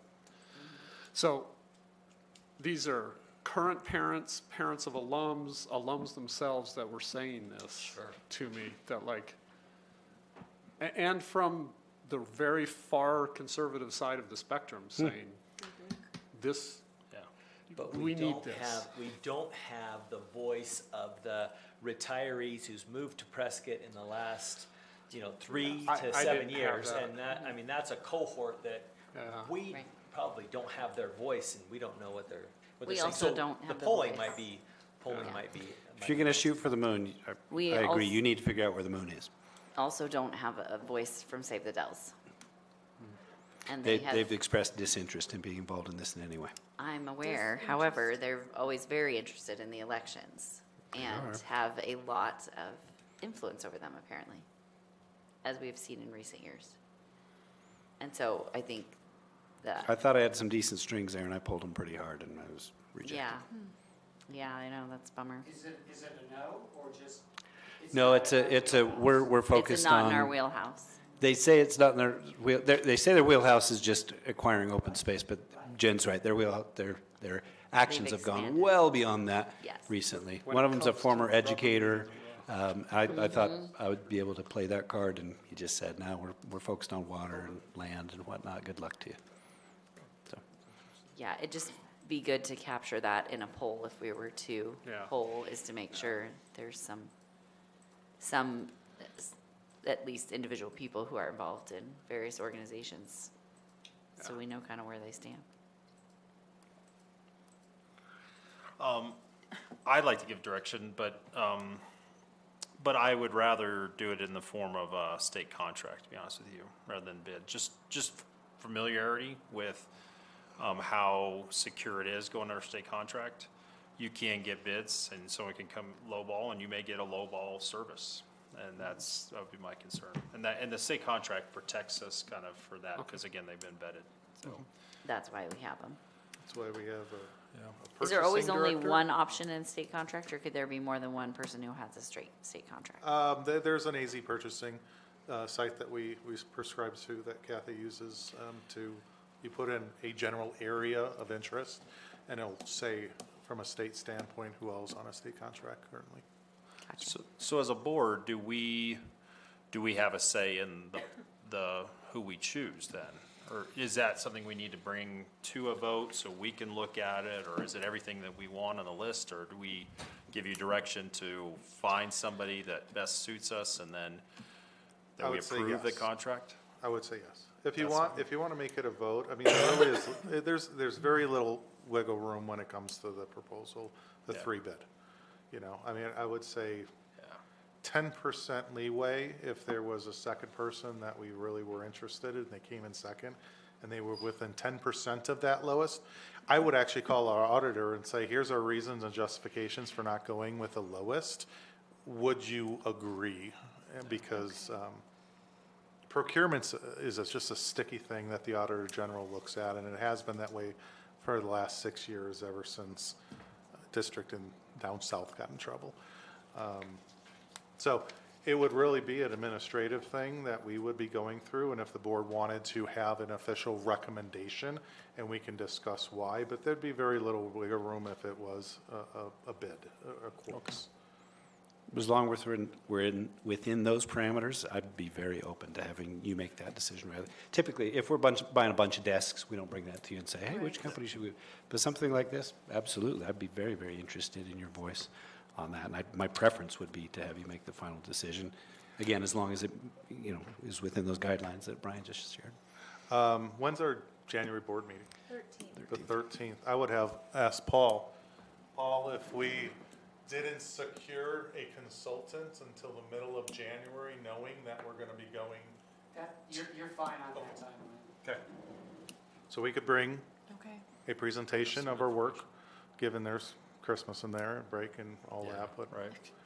Yeah. Is it feasible on your end? Oh, absolutely. Want to do that? Let's do it. I think we should do it. Yeah, okay, that's great.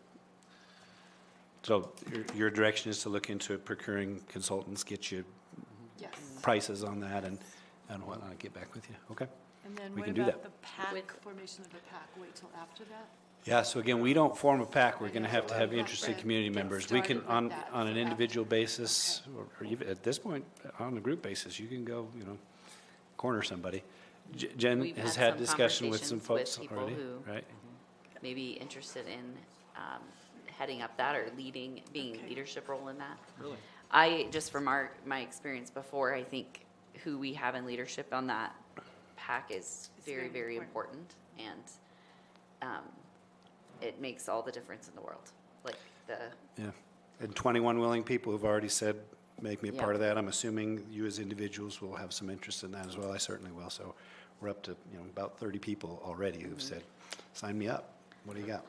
And- Well, I think that pack will have multiple committees, right? And I was just thinking, as far as the board goes, if we each were on a little different committee, and then we wouldn't have to worry about the postings and everything. I guess I'd be cautious about us being too involved in that, as far as running any subcommittee or anything. For sure, I'm a for little sure. I don't worried think about we that need to run the committees, but I think Yeah. if we're on set, or we have different areas of focus, I think. Maybe I can ask Paul this question. I was intrigued by the way you addressed this earlier. It sounded to me like you said you've seen board members who've been extremely active in PACs, and there's no reason to be I mean, concerned about that on an individual basis. It's public record, the former president of the Tolleson Union Board was the new chair of the PAC for 2025.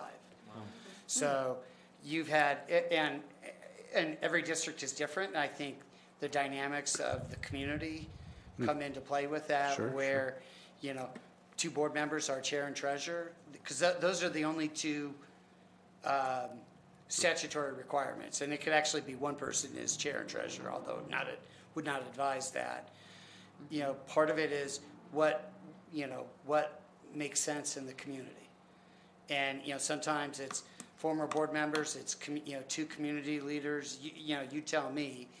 But there's always a fine line of being active or supportive and running the PAC. And so, I would tend to agree, you need to be careful of how upfront or how visible you are. But I also think it's important, hey, my board better be out advocating. And you could do that in different ways. I mean, that doesn't mean going to every PAC meeting, but hey, I'm here to advocate, or tell me where you want me to go speak, or I'll canvass, 3 weekends, you just tell me. But part of it is what those expectations are in the community. Yeah, you should be thoughtful about what that looks like. I think the optics are positive if board members are very involved. You may feel differently, and I totally respect that. As far as what you're able to do legally as individuals, there's nothing. No limitations. that You can't do it you together. can't do it as a group, can't Right, do it in can't. this room at this time, but other than that, you can do whatever. So you're going to see me out a bunch on this as an individual. I'm all in. Somebody tells me scale it back, I'm going to tell them, sorry, maybe next year. There's also a lot of power in getting other members of our community to step forward and to be involved, Yes. because we are the same faces people see all the time talking about schools. And when they see someone from the Fair. hospital start talking about schools and someone from the county start talking about schools, like, it makes a difference to them. They see it differently, because we become kind of, Yep, fair enough. everyone thinks we support schools because, well, we are here, Schools. and that's what we do. But I think as much as it's important we show up, because if we're not there, that's also obvious that we're not present. I think really leaning into all different areas of our community and getting as broad of a spectrum as we can of people involved is very, very valuable.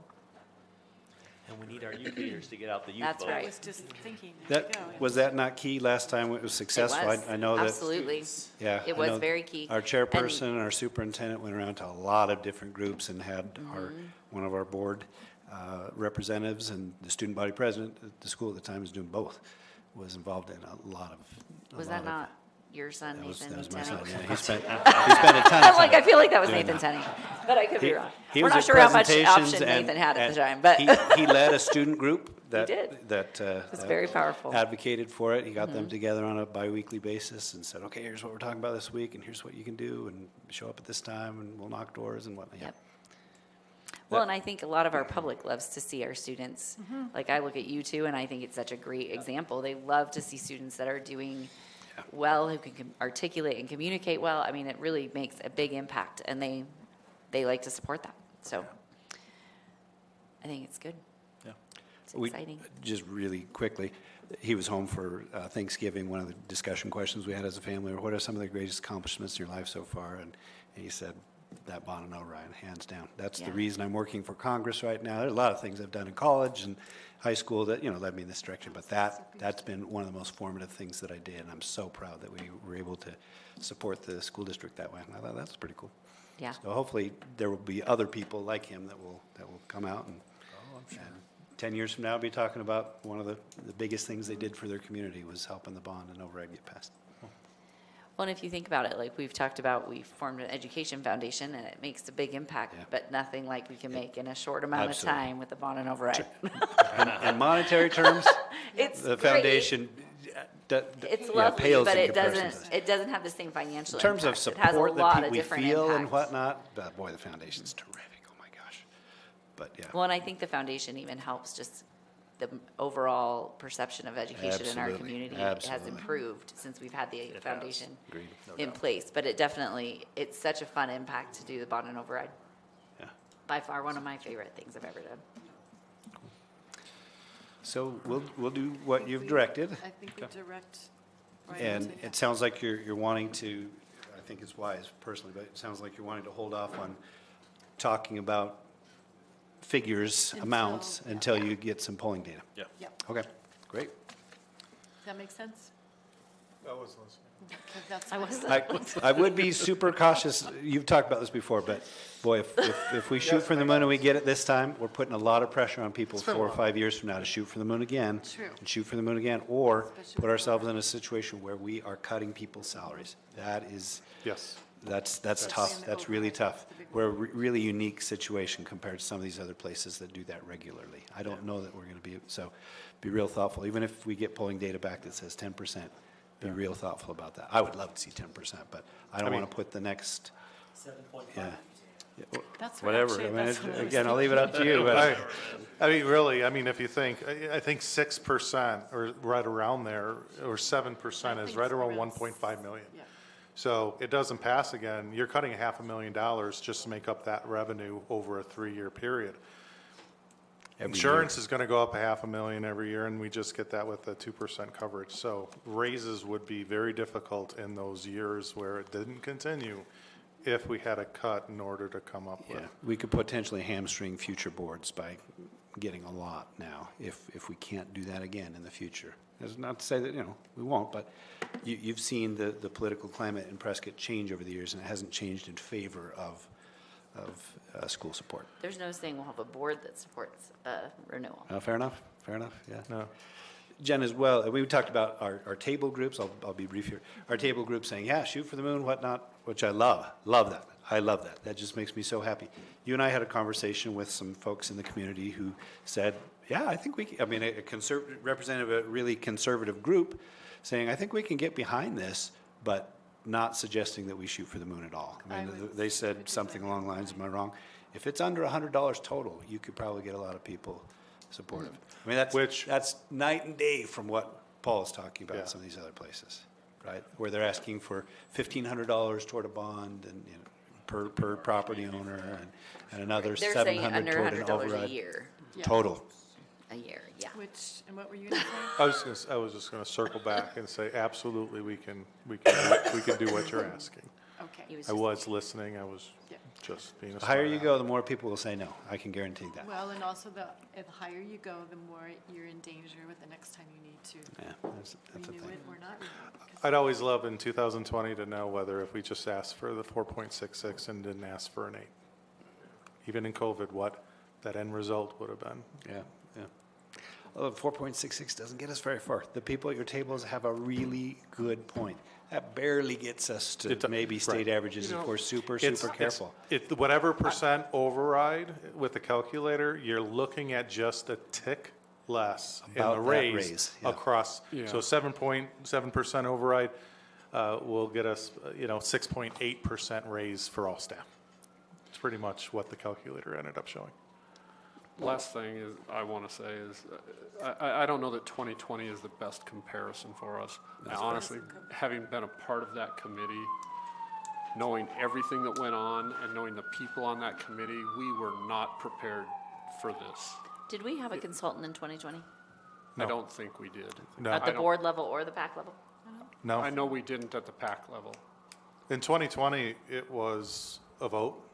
Yeah. It was calculations to the county. And we were shut down. I mean, we didn't even start school until after. It was a And terrible time. basically, Right. what, Yeah. And then It we was- asked it people was while we weren't just- even holding school, Did will you anybody pass give us bonds more and money for overrides in school? 2020? A lot of people goodness. scratch their head. There were some that passed. No, wrong answer, just say no. In 2020? There are places in Arizona it routinely passes. Well- Routinely passes. You put effort into it, it's going to pass. but our effort We're not was, there. let's stand on the street corner and talk to people. There wasn't a real No. concerted effort Fair enough. in 2020. There wasn't staff in corners at the morning. It And really, was- I mean, when it comes down to it, if your property value is made up mostly of businesses, you know, if you have a big Amazon warehouse, they're going to bear most of that impact of that tax. And so Financially, right. a voter who, you know, saying, yes, I'll take a 400 million, you know, bond, you know, but I know my impact, you know, Amazon's taken 70% of that hit, you know, and that's just an example. That's not us. Yeah. Well, No, and- if I can add, let me caution you on that a little bit. So Saddle Mountain has been a client for a long time, and we've passed, you know, we've had some wins and losses, but ultimately we've been able to renew the override. We did a bond, I want to say 4 years ago, for about $48 million. This year, we went out in '24 to go from 10 to 15. We lost, you know, it was 300 votes, but we lost. We went back out this year for a $150 million bond and to, again, go from 10 to 15. And rarely do I say in 30, you know, my 30-plus years, money wasn't the issue. Money was not the issue in that campaign. We raised over $100,000 for a district with 10,000 voters, 15,000 voters. And we got beat by the same 300 votes. And APS, I mean, it used to be called Ruth Fisher, if you remember. APS and a couple of the other smaller plants pay about 90% of that tax. And part of that, we told, you know, like, you're getting they have the lowest tax rate, if not the lowest in the state, one of the lowest. Like Cape Creek might have a lower tax rate, they can't pass bond and overrides. That community is very divided. It's really sort of two communities, soon to be three, and they like, I don't care. I don't want to pay the 10%. So it's not always, you know, it's not always money. And I would argue, like, you look at Wickenburg, which is probably just as red as Saddle Mountain. Okay, and I've done those elections 20 years. We've not lost, knock on wood, a bond or an override. And they have very diverse communities, but they're, you know, especially Wickenburg, we value our schools. We know what that means. So you know, it's easy to say, and I agree with you. Like, you look at the tax rate and you say, man, you're getting a deal. And I'm like, but I'm still paying. I don't want to pay.